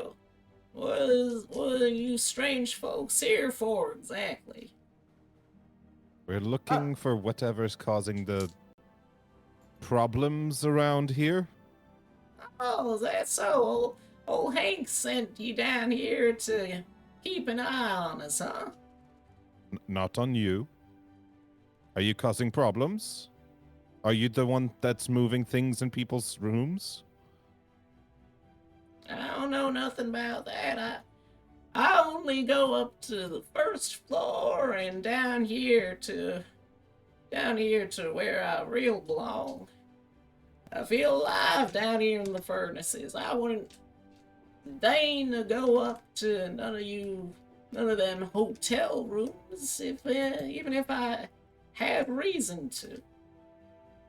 Too hot-blooded for such a lifestyle, I presume? I've been called hot now and then in my time, I suppose. Perhaps it's just your smoky-eyed disposition. Oh, that... I do have a very smoky eye, I admit. Yes, you can see he pops out his glass eye to rub the smoke and soot off of it. Duly noted, duly noted. He pops that back in. But no, I don't know nothing about things gone missing, but I know plenty about little problems coming down here. I've been telling people the real danger down here is when I think the meat went bad. Some of the meat went bad. You ever leave out some nice ground chuck roast for too long and it starts growing a little mold on it? Are you dealing with particularly moldy meats? Well, no, I reckon that the thing what happened to that ground chuck after it hits the mold point, when that mold molds, I tell you, I swear I've seen down here late at night, I've seen a little bit of loose meat just crawl on out of the room it was in. No one wants to take old Pete on his word for that, but I tell you, Meat crawling. that's what am I misunderstanding meat crawling? No, Like ants. no, I gotta tell you, sir.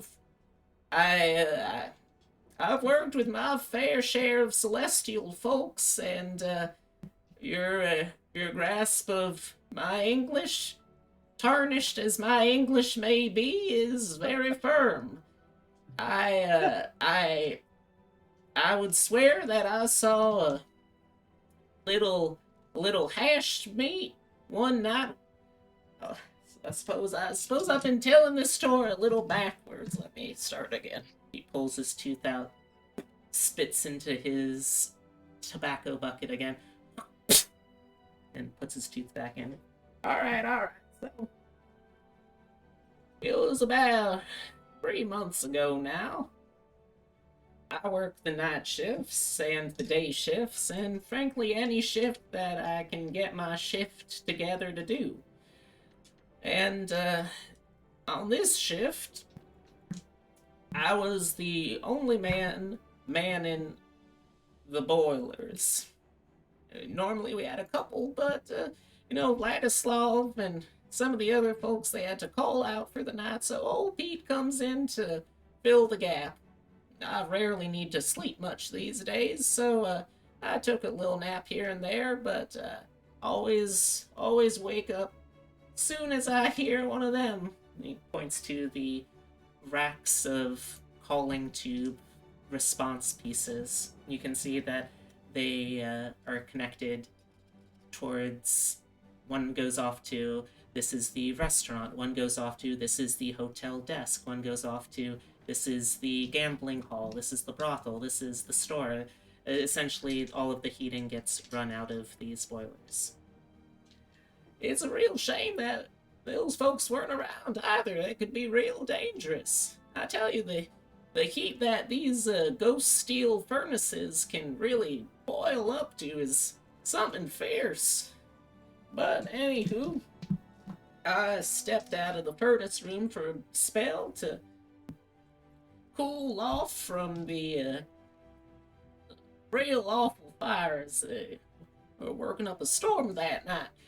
And as I was stepping out, well, get a call from the front desk, and Travis, that little so-and-so, he looks down the hall to Travis, still waiting at the far end of it.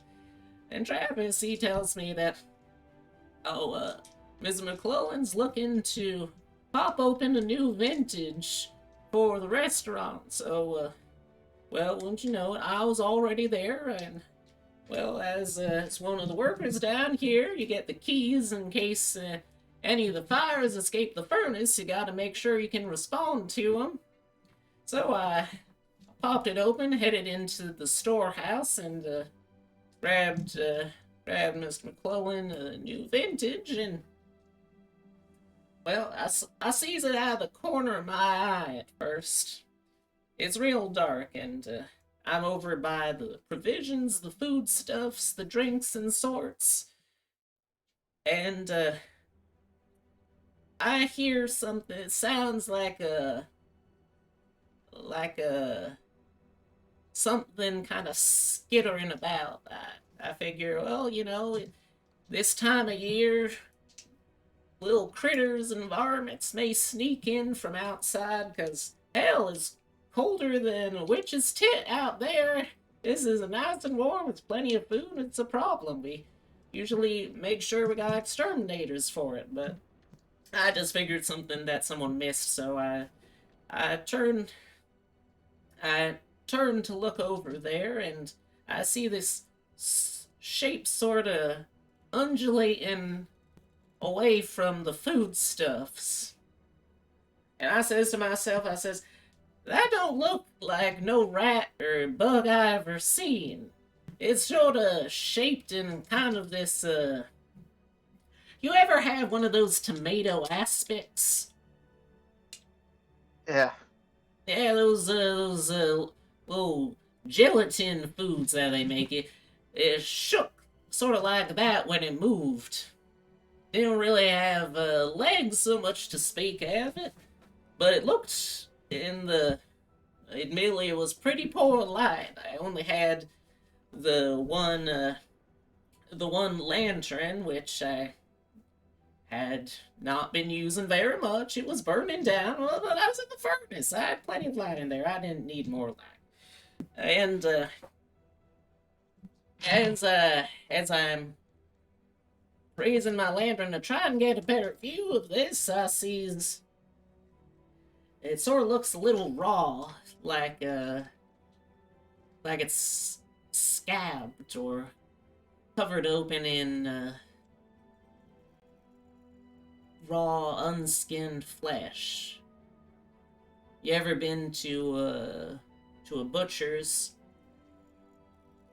It's an awful lot like the sort of things you might find in the at the business end of a sausage grinder.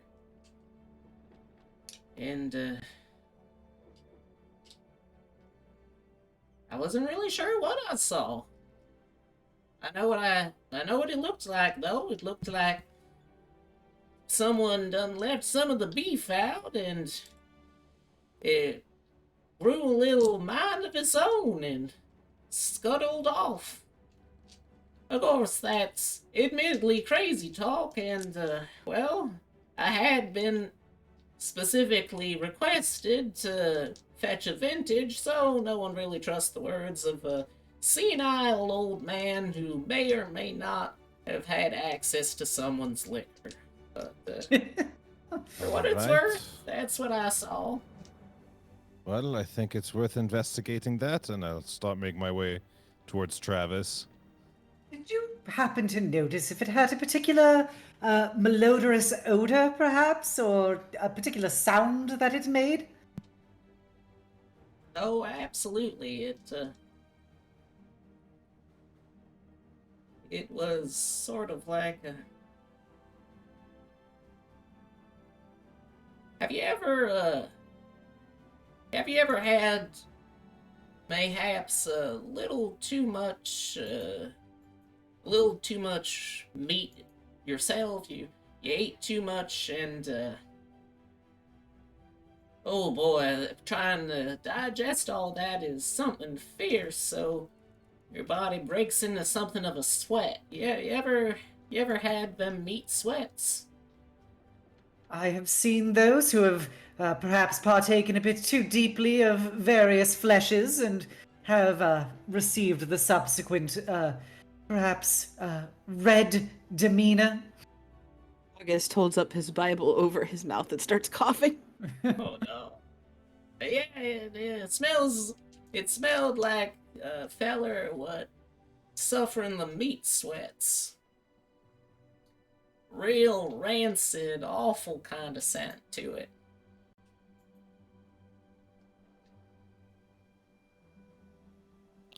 right. Well, let's see if we can smell anything bad in there. All right. Well, I gotta go back to tending the furnaces. I'll see you folks around. Good luck We- hunting meat. we will be sure to keep you informed, Peter, if we discover any particular carnies on the run. Of course. Let's see. Removes his tooth for one more chewing tobacco. Puts it back in and heads back into the furnace room. August is gonna shudder before pulling his Bible down and just looking at the group and whispering, "I've done enough of my meat sweats, but I'm not touching that man." What? All right. Well, Travis, are you going to open the door? Yes, of course. And he begrudgingly takes out his ring of keys and here we are. Opens it up, and you see you are in a large room of boxes and crates and barrels. There are 4 large concrete support beams that are holding up the upper layers as well, that have their starts down here. And you can see that there's a little bit of everything down here, judging by a casual glance at some of the labels here. All right. We should do a thorough search of this entire space. Alright, Agreed. okay. I'm currently in the kitchen. I will be doing a cognition as soon as I can. Alright. Xenobia will look at August and go, "I'm sure this is something that your pet hellhound could actually be useful at." Poor Abby's just whimpering at the talks of expired meats. Oh, baby.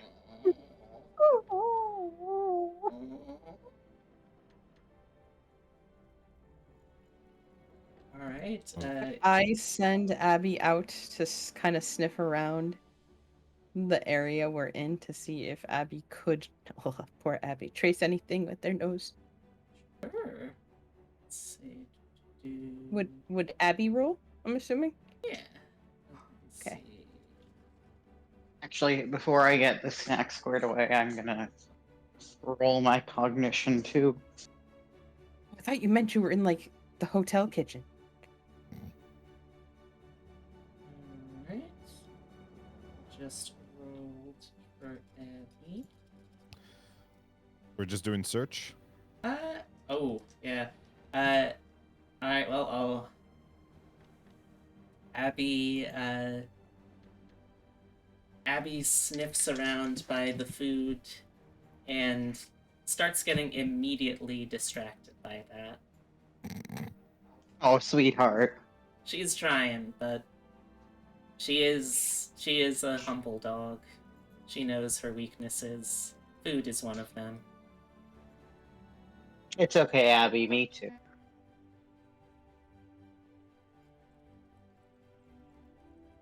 Alright. So.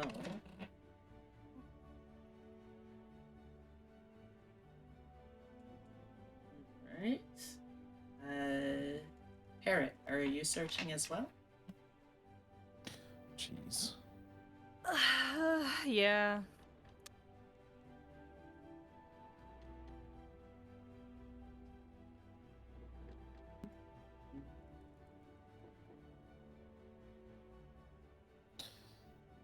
We have a 9 and a Hey. 7 as the 2 highest. Alright. So, Min, Xenobia, what were you two looking for specifically? Meat tracks, I guess. If the meat's crawling, then it should leave some kind of trail, right?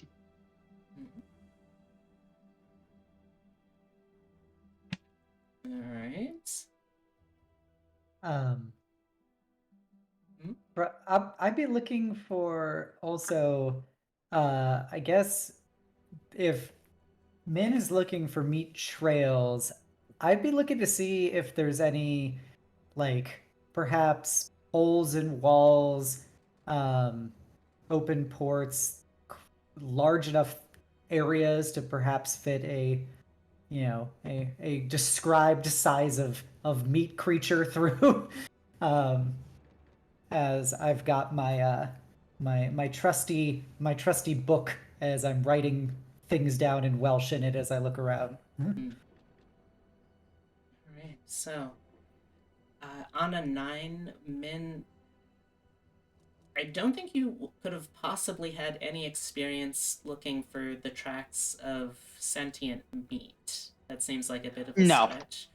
But It would be. You do sort of see something. It's a little hard to make out, but it kind of looks like a wet spot on the floor. Okay.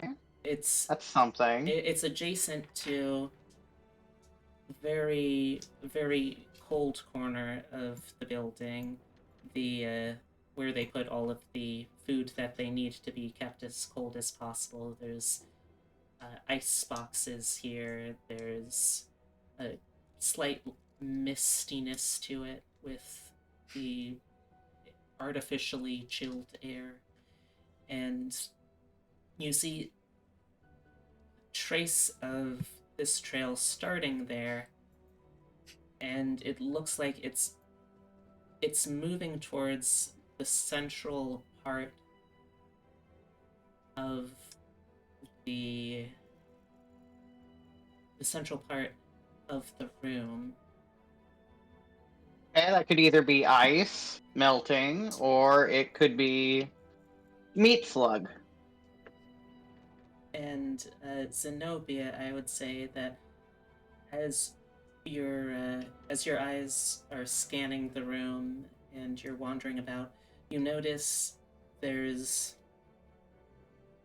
small scratch marks on the wall, and following these little scratches, you can see up high on the wall there is a board that might have been damaged by mildew or by the heat and the dampness nearby, but it has fallen away a little, and you can see that there is a large water pipe running through the ceiling that this hole connects to, and you can see the scratches seem to lead up into the hole.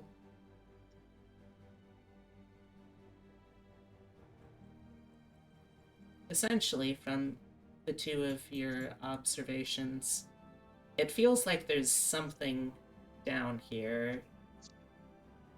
Maybe it's not necessarily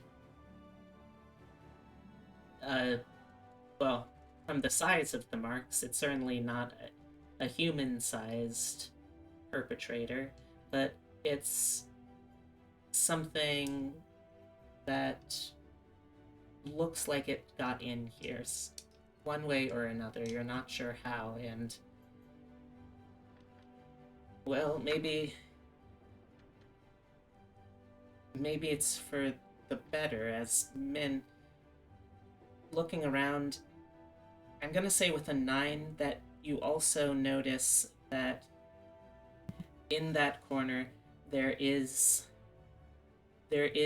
behind several other of these chilled refrigerated crates a damaged one that has ground meat written on it, and you can see from the address it is a meat packing industry building that is within the city itself.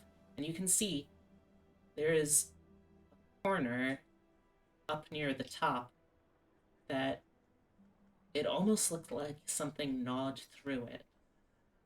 Oh, And gross. a slick, dark patch runs down the side from there to the floor. Travis, Yes?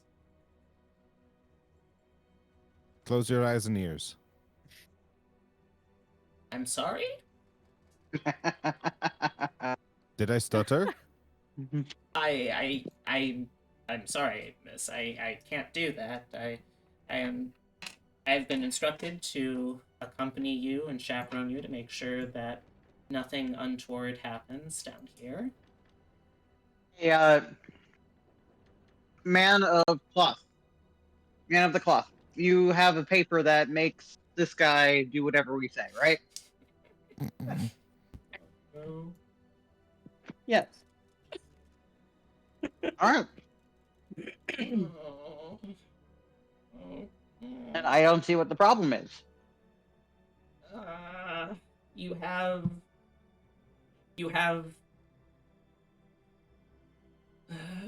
30 seconds, and with the noise of a man developing stomach ulcers in real time, he turns to face away. I assume you point out the crate to everyone. Yep. I'm gonna move to the crate, kick it, and run away.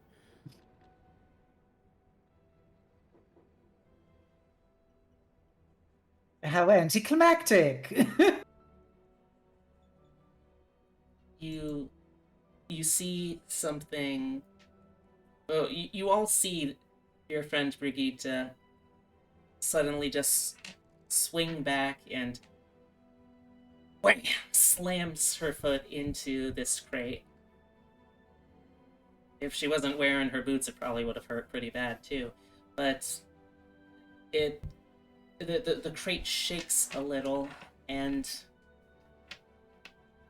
nothing seems to happen immediately. I don't like that word. Immediately. It's a fun word. If you if Min pointed out everything with that, I will gesture to the pipe and I'll be like, I don't know how superstitious any of you are, but I would at least like to assert that perhaps there was something in that pile of meat that then promptly got into this pipe. As she will gesture between the two. And is likely no longer here. All right. I don't like that. However, I do have perhaps a bit of an assertion then. That meat clearly came from somewhere. That is true, but we should probably find this meat first, right? I'll shake Travis. I thought you just told him to leave. No, yes, for 30 seconds. Oh, yes. What is it? Where does this pipe lead to? Oh, he squints up at it in the dim light. I believe that's one of the water pipes. So it would likely lead to a different corner of the building. I think this is generally connected to the hotel plumbing. So could be showers, it could be lavatories. Oh, so the haunted meat could be anywhere. Good. I'm sorry, did Pete tell you that whole story? Yes, Peter told the story. We're not saying there's haunted meat about. However, there's perhaps whatever was moving around here up to some sort of hijinks has gone into that pipe, as you can clearly see, as she gestures to it. The whatever was safeguarding that access point has subsequently decayed and been removed by clawing hands or clawing contraptions of some sort. I don't know how bad your rat problem is, but I assure you that there was likely something in here that has gone there. And these are some pretty smart rats. Some pretty fucked up rats. All right. Well, I will certainly let the management know that we have to get in touch with the exterminators again, but that shouldn't be too much of an issue. Have a question. Which Yes. rooms have been affected by whatever is, for lack of a better word, haunting this place? Oh, well, if we can head back upstairs, I can certainly run you through the accounts. I believe we still have some of those guests are still staying with us. Good. That would also be helpful. And also let us note down the address of this meatpacking place. All right. Min makes no attempt to do so. I will note down. Yes. I will note it down myself if need be. And of course, we would like the particular logistics around how this meat arrived. Perhaps something had stowed away with the shipment, and there's need for choice words with its distributor upon further investigation. But I assure you, since we have been entrusted by your superior to carry out this investigation, we will be sure to relay to you when it is appropriate that you will be needing to take action on it. Oh, of course, I can. I can't do any more, I'm afraid, than simply telling as much as I can to Mr. McCullen and hoping that he understands. I'll simply try.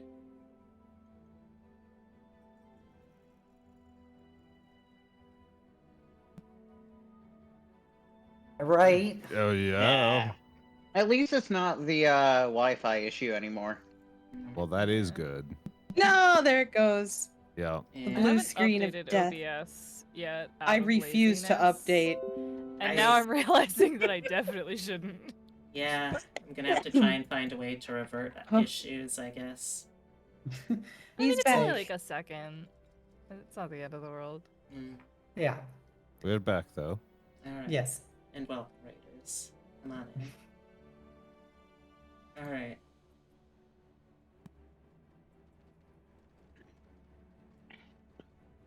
Alright. So, going back upstairs, you can see that there's a good few accounts here from guests who have stayed with them. They've taken their statements, essentially, and he's showing you the ledger that these are recorded in. And you see, here we go, on February 12th, a customer complained of the water in their showers turning sort of a brownish red. There on the February the 18th, there was another customer who reported hearing sort of a scratching, scritching noise in the walls that kept them up all night. Question that means nothing at all. Is this just being presented to us, or is someone reading these out loud? Oh, you're able to, like, take a look at these accounts yourselves. Okay, Min's not even looking at the papers. Okay. I'll read them out loud, I guess. Yeah. Xenobia will be February's frantically taking notes 24th with great enthusiasm. and 25th, there were accounts of people finding little holes worked into some of the woodwork and furniture around the bathrooms of their rooms. Then on the 28th, someone reported that someone had rummaged through their room. They had come back for the day and found the room in a state of disarray, with things pulled and tugged and tossed about, but with no signs of forced entry or even tampering to the lock.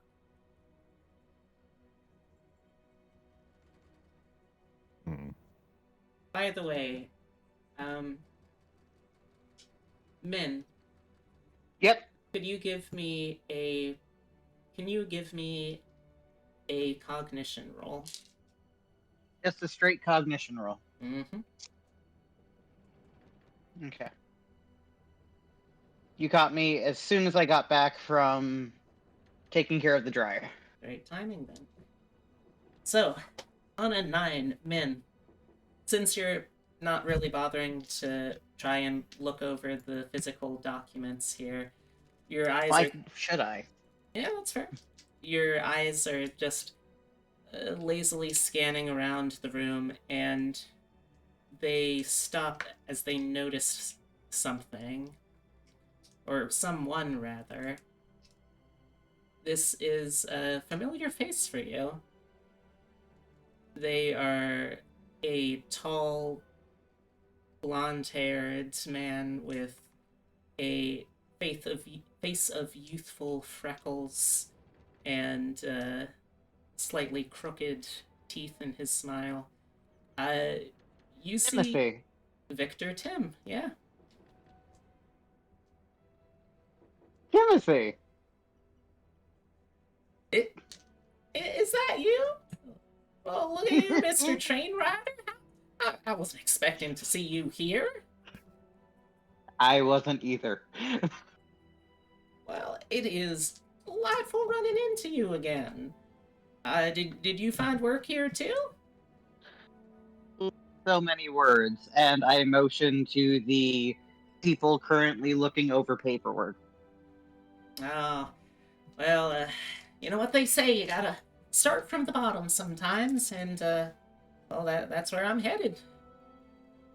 I'm supposed to go down to meet my... I'm supposed to go down to meet my,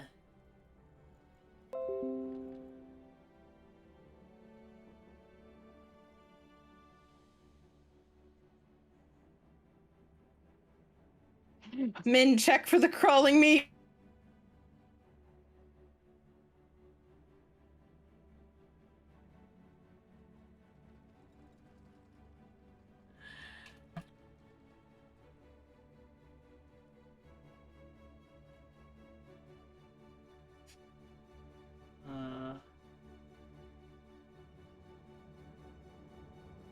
oh my god. What happened? I don't know. Cat made its choice. You good? You good? I don't know. Well, Ah, went Yeah, we're off. back. okay. Yeah, it only does that for a second before she come back. God, that is Oh, no. so annoying. Yeah. I really need There's to just figure too out. much raw, like, gay prowess in this party to There- keep OBS That is stable. correct. Hey, no!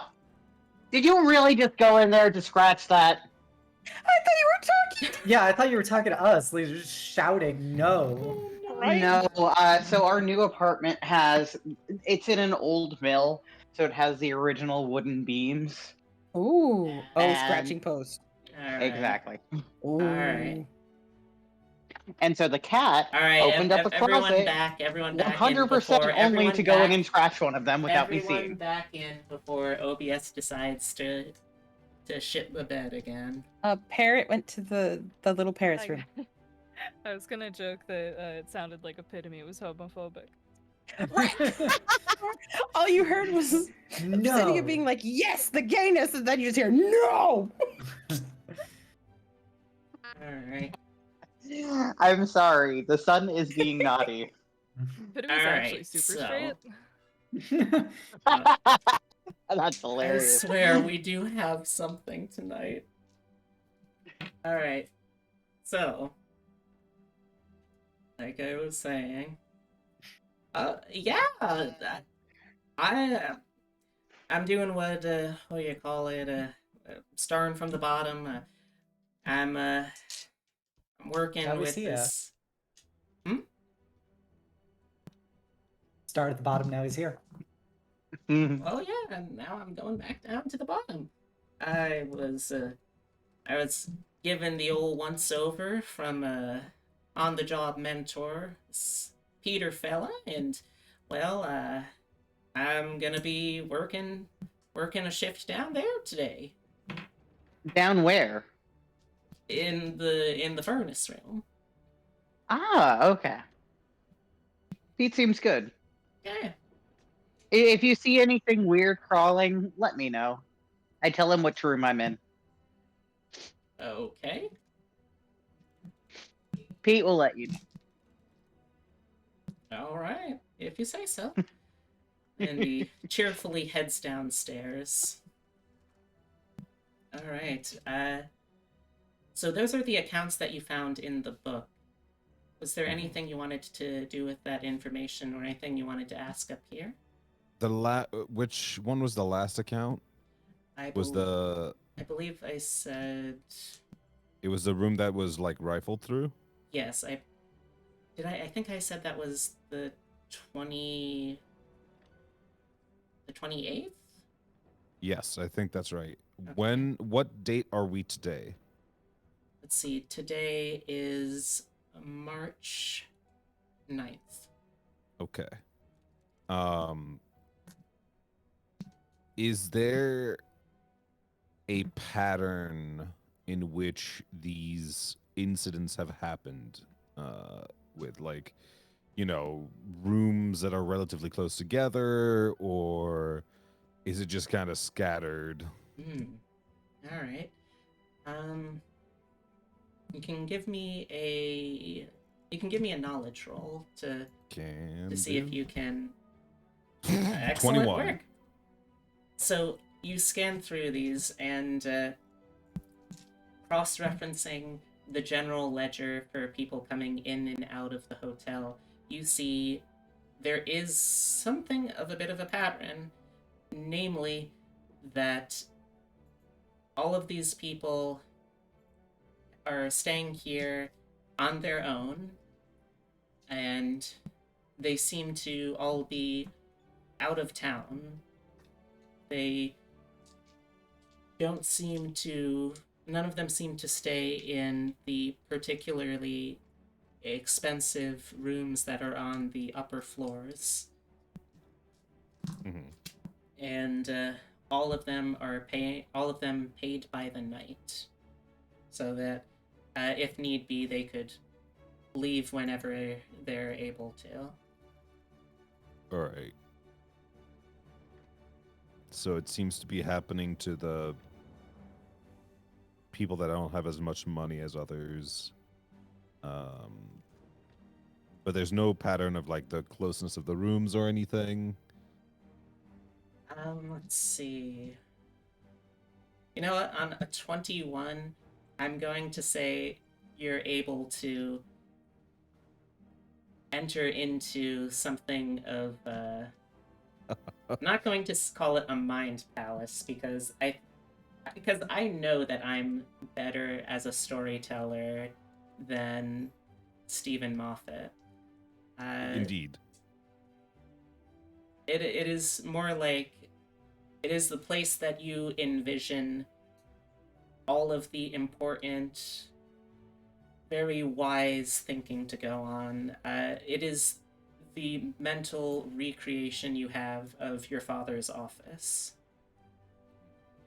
So you go into that thoughtful place, and you compare that to the blueprints you saw, the different layers of infrastructure, the tubes, the pipes, the floorboards, all of the different layers upon layers that have to be built up to make a hotel. And you feel like, with where these rooms are positioned, they could probably all be serviced by maybe one water pipe. Okay. I will turn to Travis. So, I have gathered that all of these rooms are serviced by one water pipe. Where is there a central place where we can access the water network? Like or anything of the sorts? Well, there's water towers that we keep up on the roof, and there's the boilers in the basement. Water tower or boilers?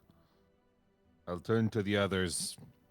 Oh, and I'll ask, are the water towers separate per, for example, these rooms are serviced by this, let's say, water tower A, and like these rooms are serviced by water tower B, or is it all connected? Well, I suppose if I thought about it, I would say that yes, there's only so many water towers, certainly, so some of them, by necessity, are zoned out to different regions of the buildings. All right. My hypothesis, if I had to give a guess, is probably that we should head for the water towers rather than the boilers. I think that is our best bet. Okay. There's several of us present. We can always split the difference. We could, but if it's something that is dangerous, I would rather us take 2 trips than for us to die. We were also just in the basement, and I really don't want to talk to that old man again. He was so charming and, I would say, downright plebeian. I need at True, least but- half an hour between those conversations. Not everybody, I guess, has what it Booger-washy. takes to deal with the proletariat. Booger washy. That's correct. Booger washy. All right. To the water tower. Okay. Oh. So, Travis, this poor exasperated middleman of the hotel hierarchy, sighs and, please, right this way. It leads you past the standard elevator and takes a turn down the hall towards the staff wing. And then as he gets to the staff wing, there's a much larger elevator. One presumably used not just for people, but also for potentially bringing in goods or equipment up and down through the hotel. Alright, everyone on, and he throws the switch, and elevator springs to life with a lurching gait as you're hoisted up to the frozen brick roofs of the building. And you can see, stationed all around, there are a multitude of water towers. I would say for a building this size, we're probably looking at around 8 or so. Hmm. I'll be... I'll be over here by the elevator when you're done. This is, of course, in still winter weather, and he is the only one of you that is not dressed for this right now. We didn't let him get a coat. Why don't you go down? You'll freeze. We don't want you to get sick.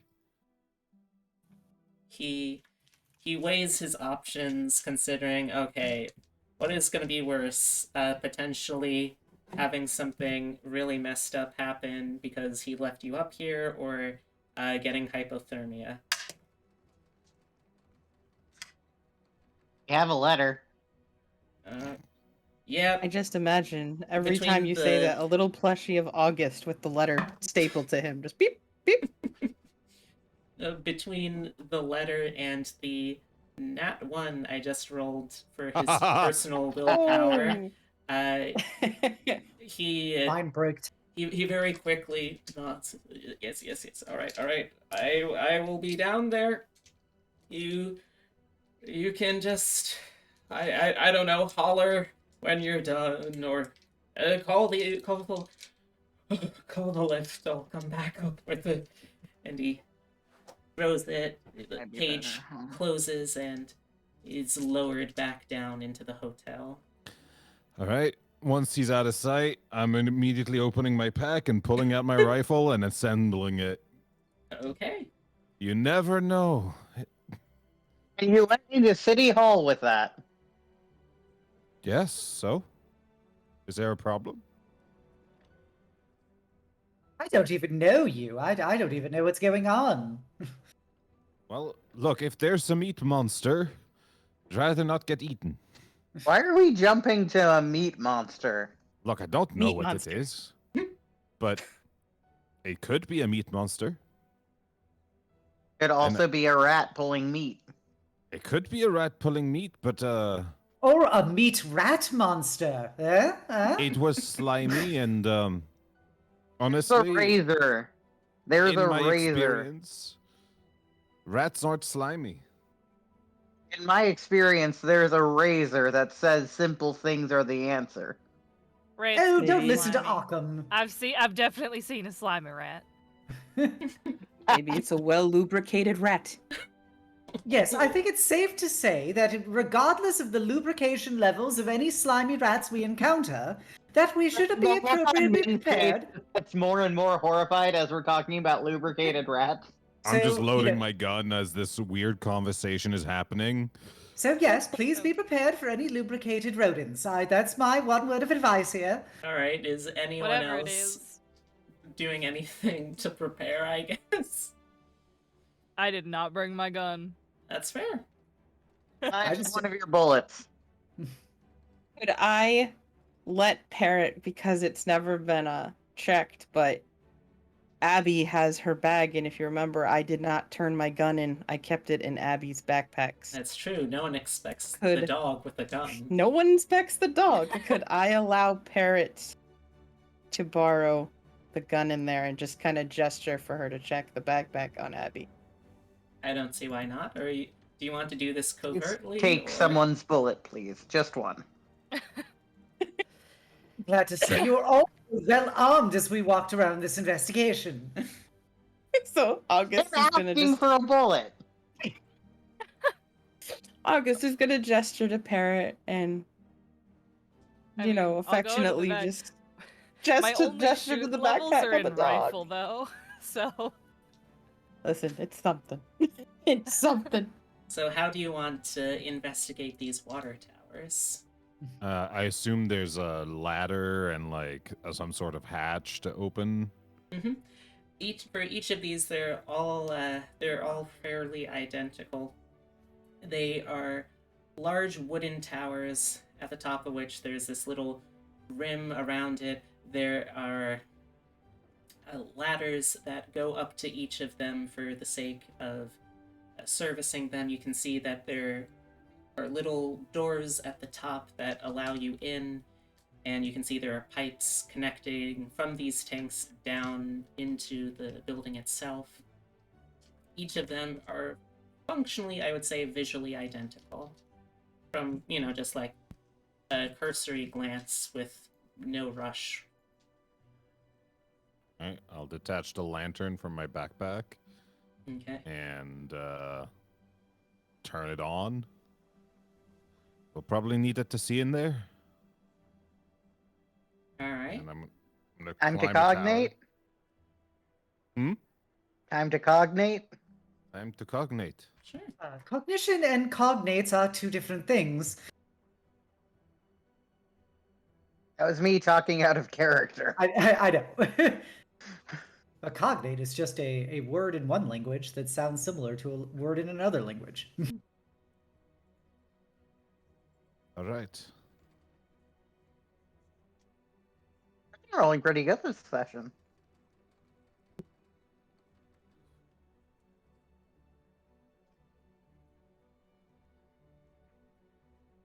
We all cognating.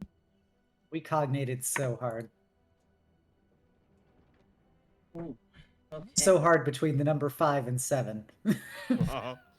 So you are able to. Ooh. Fucking August. show off. Nice. So, for those of you who had a 5 through a 7, you're able to examine these towers. You're able to walk around the base. You don't see any outward signs of tampering. The ones that you start off with, you can climb up the ladder, and you can see that through a combination of just the absolutely frigid temperatures and rudimentary just latch-based locks. They all are fairly difficult to get into. August, with a 9,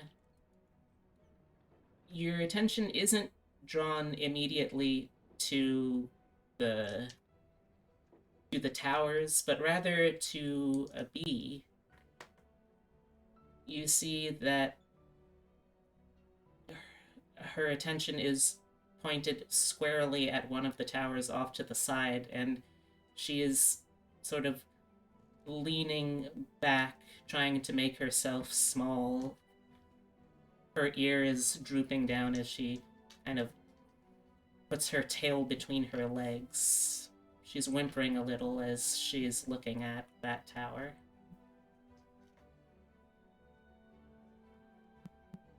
This is going to take a moment to first head over to poor Abby and just kind of put his hand as much as he can, since he can't really lean down due to his leg. He just kind of put his hand on her and then call over the rest and just kind of point out the bodily reactions from Abby. All right, so it's probably whatever it is in that tower. Let us be real careful. Who is taking the lead here? I'm better at range, so I should- will. You look You- small and swarthy. Why don't you lead? She looks at Ming. Poor me. No. Give me the lantern, I hand you the lantern. and I go in. And Xenobia will take out her ritual dagger. If you need the help with the lock, I have lockpicks. So, as you climb up here, you notice a couple of things. The first thing you notice is that there's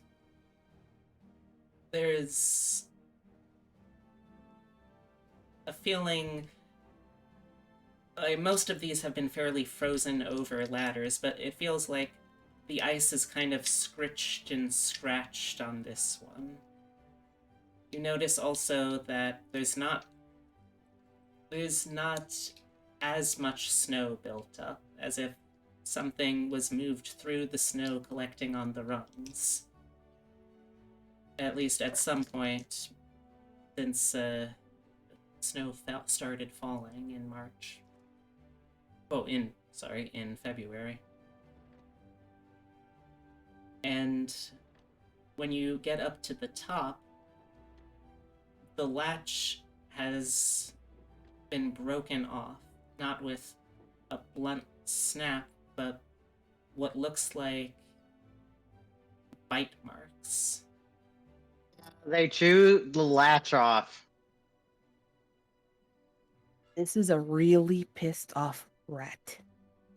Yeah, Min's shouting that down. Like, no need for lockpicks. They chewed it off. I'm gonna open it. No. Are you sure? I'm gonna point my gun at Min, not like to shoot Min, but like Like, if I open shoot it, is through water going to Min. come tumbling out, or are rats going to come tumbling out? Or a third thing that I might not be considering. Do you want to take a moment to assess the situation before you go in? Yeah, let's listen in to the other side of the door. It is absolutely silent in there. Is there water on the other side of the door?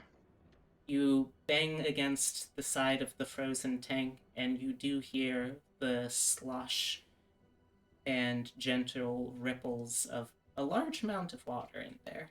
Is it above my head level or below my head level? You're pretty short, so above. Okay, so if I open the door, we're getting flooded. Okay. No. The door is above that. It's like at the Okay, top no. of the tank above water level. Okay, that's what I meant. I didn't want to Yes. start, Of causing course. an ice skating rink. Okay. I have keen, which gives me a bonus on cognition rolls against being surprised, I believe. And I was wondering if this would help in this situation. I I mean, all I really need to know is who wants to be the one to open this store. Let me put it this Yeah. way: the only beefier character here that could handle frontal attacks is potentially the dog, and the dog cannot open a door. Yet. The longer we deliberate, the more Parrot really, really, really wants to open that door. Decisive Min's action. gonna open the door. These Bara titties could deflect anything. Min, Yeah. as you open the door, the first thing that hits you is a smell. Oh.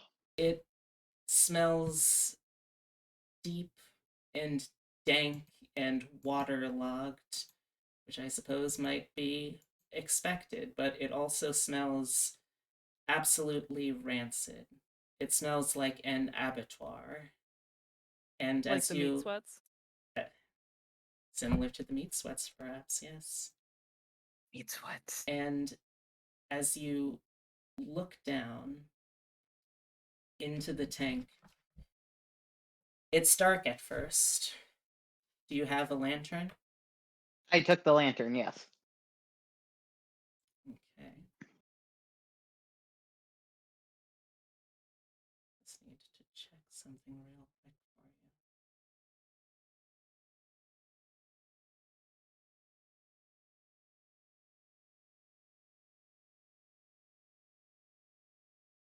you. Okay. As you look down into the water, it's dark and murky, and at first you think it's just the lack of lighting, but as you have the lantern and aim it down, you see something floating in the water. It's been bloated and swollen, and the smell of it is so potent that you feel bile start to climb up your throat and struggle to keep back the tears, but it's unmistakably the smell of death. And looking in, you can see, though bloated and warped by water and wear and tear, and who knows how many little jaws of teeth, is a human body. I did not find this. And I think that's a pretty good place to end this episode. Yep, that Is sounds that like an fun. in character? Min angrily pointing, yelling that. I did not find this.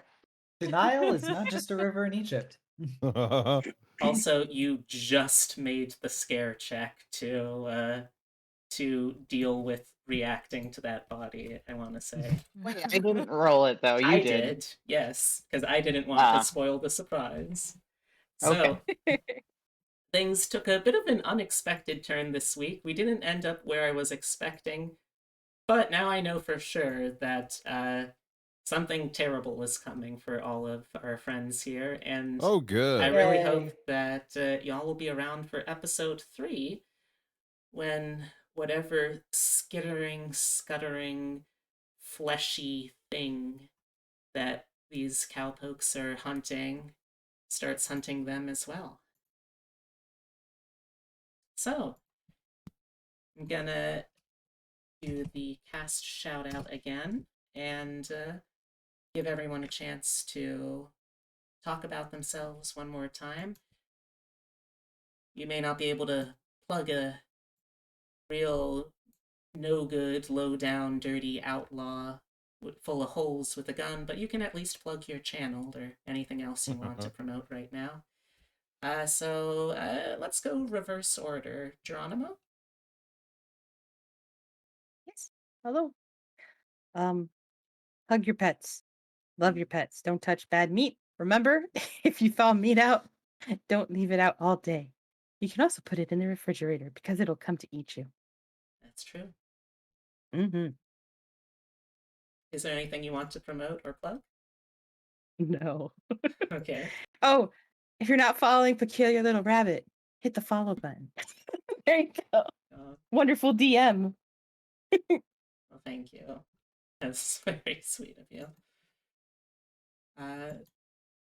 All right. I don't remember the exact order from there. It would have been Obsidia and then like reverse order up the list. All right. Obsidian? Yeah, go check out my Twitch channel. Also, next Wednesday is my 2-year stream anniversary, so Mm. come Holy on crap. by. Yep, we're Nice. raising money for Trans Lifeline as is tradition. So if you want to come by and see some Gremlin action and or want to donate to Trans Lifeline, just feel free to. It'll be fun. Oh, yeah. Nice. All right. Then next was Hemlock. Hello. I'm gonna be posting a lot of model showcases. If you are not following my Twitter and you want to see some funny little guys, you will see some funny little guys if you go there within the next week. I do love seeing funny little guys. Be rootin', be tootin', by God be shootin', but most of all be kind. That's true. So true. And then we have Epitome. So I actually have something to plug today. Woo. As many of you already know, I volunteer with an organization called Operation Hammond. We go to pop culture events and some kink events and perform basic first aid and first response for the people who work and enjoy those conventions. We are actively in need of more recruits. If anyone, especially those in the mid-Atlantic region, if anyone is interested in volunteering with us, please get in contact with either B or me directly. B can get you in contact with me, and we can get you squared away. Thank you. It is a fantastic organization. That's the one that we spent close to a week streaming off and on in that donathon for.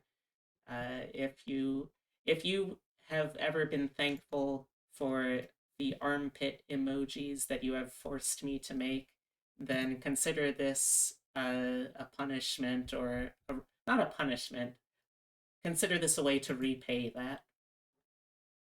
This is how you can help repay the emotional duress that put me through.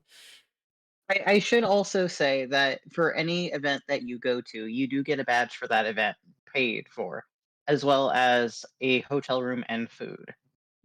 So it's not like we would be asking you to pay for all of these things plus your hard labor. We would be providing those things for you. You can find me here and on Twitter, which is linked in the socials. But where could they find you if they want to get in touch for this? I hold on, let me get my actual Twitter out. You can find me either through the Discord for Peculiar Little Rabbit. I am Epitome of Awkward. Or you can find me through my Twitter. And let me get you my actual Twitter at Epitome O Awkward. That's Epitome, the letter O, Awkward, for Twitter. Okay. And last but not least, Ellie?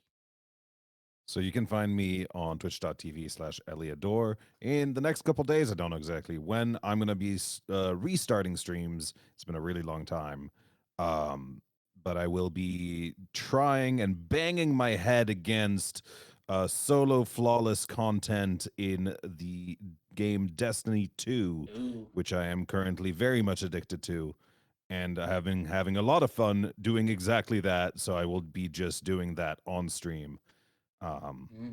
Yes. Basically doing all of the hardest content by myself Nice. without dying. So Nice. Please don't die. I like you. in game. I have to insist. In game. Of course. Yes. All right. And if you're here, you've already found me. I'd like to quickly thank again our raiders, Sheeny Winterbloom, and the other one was Beggar Street. I hope that y'all enjoyed it. The warts of technical difficulties and all. And be sure to swing back in another 2 weeks for episode 3 of Deadlands, The Wayward Guns. And if you're watching this on YouTube, I love you. See you then.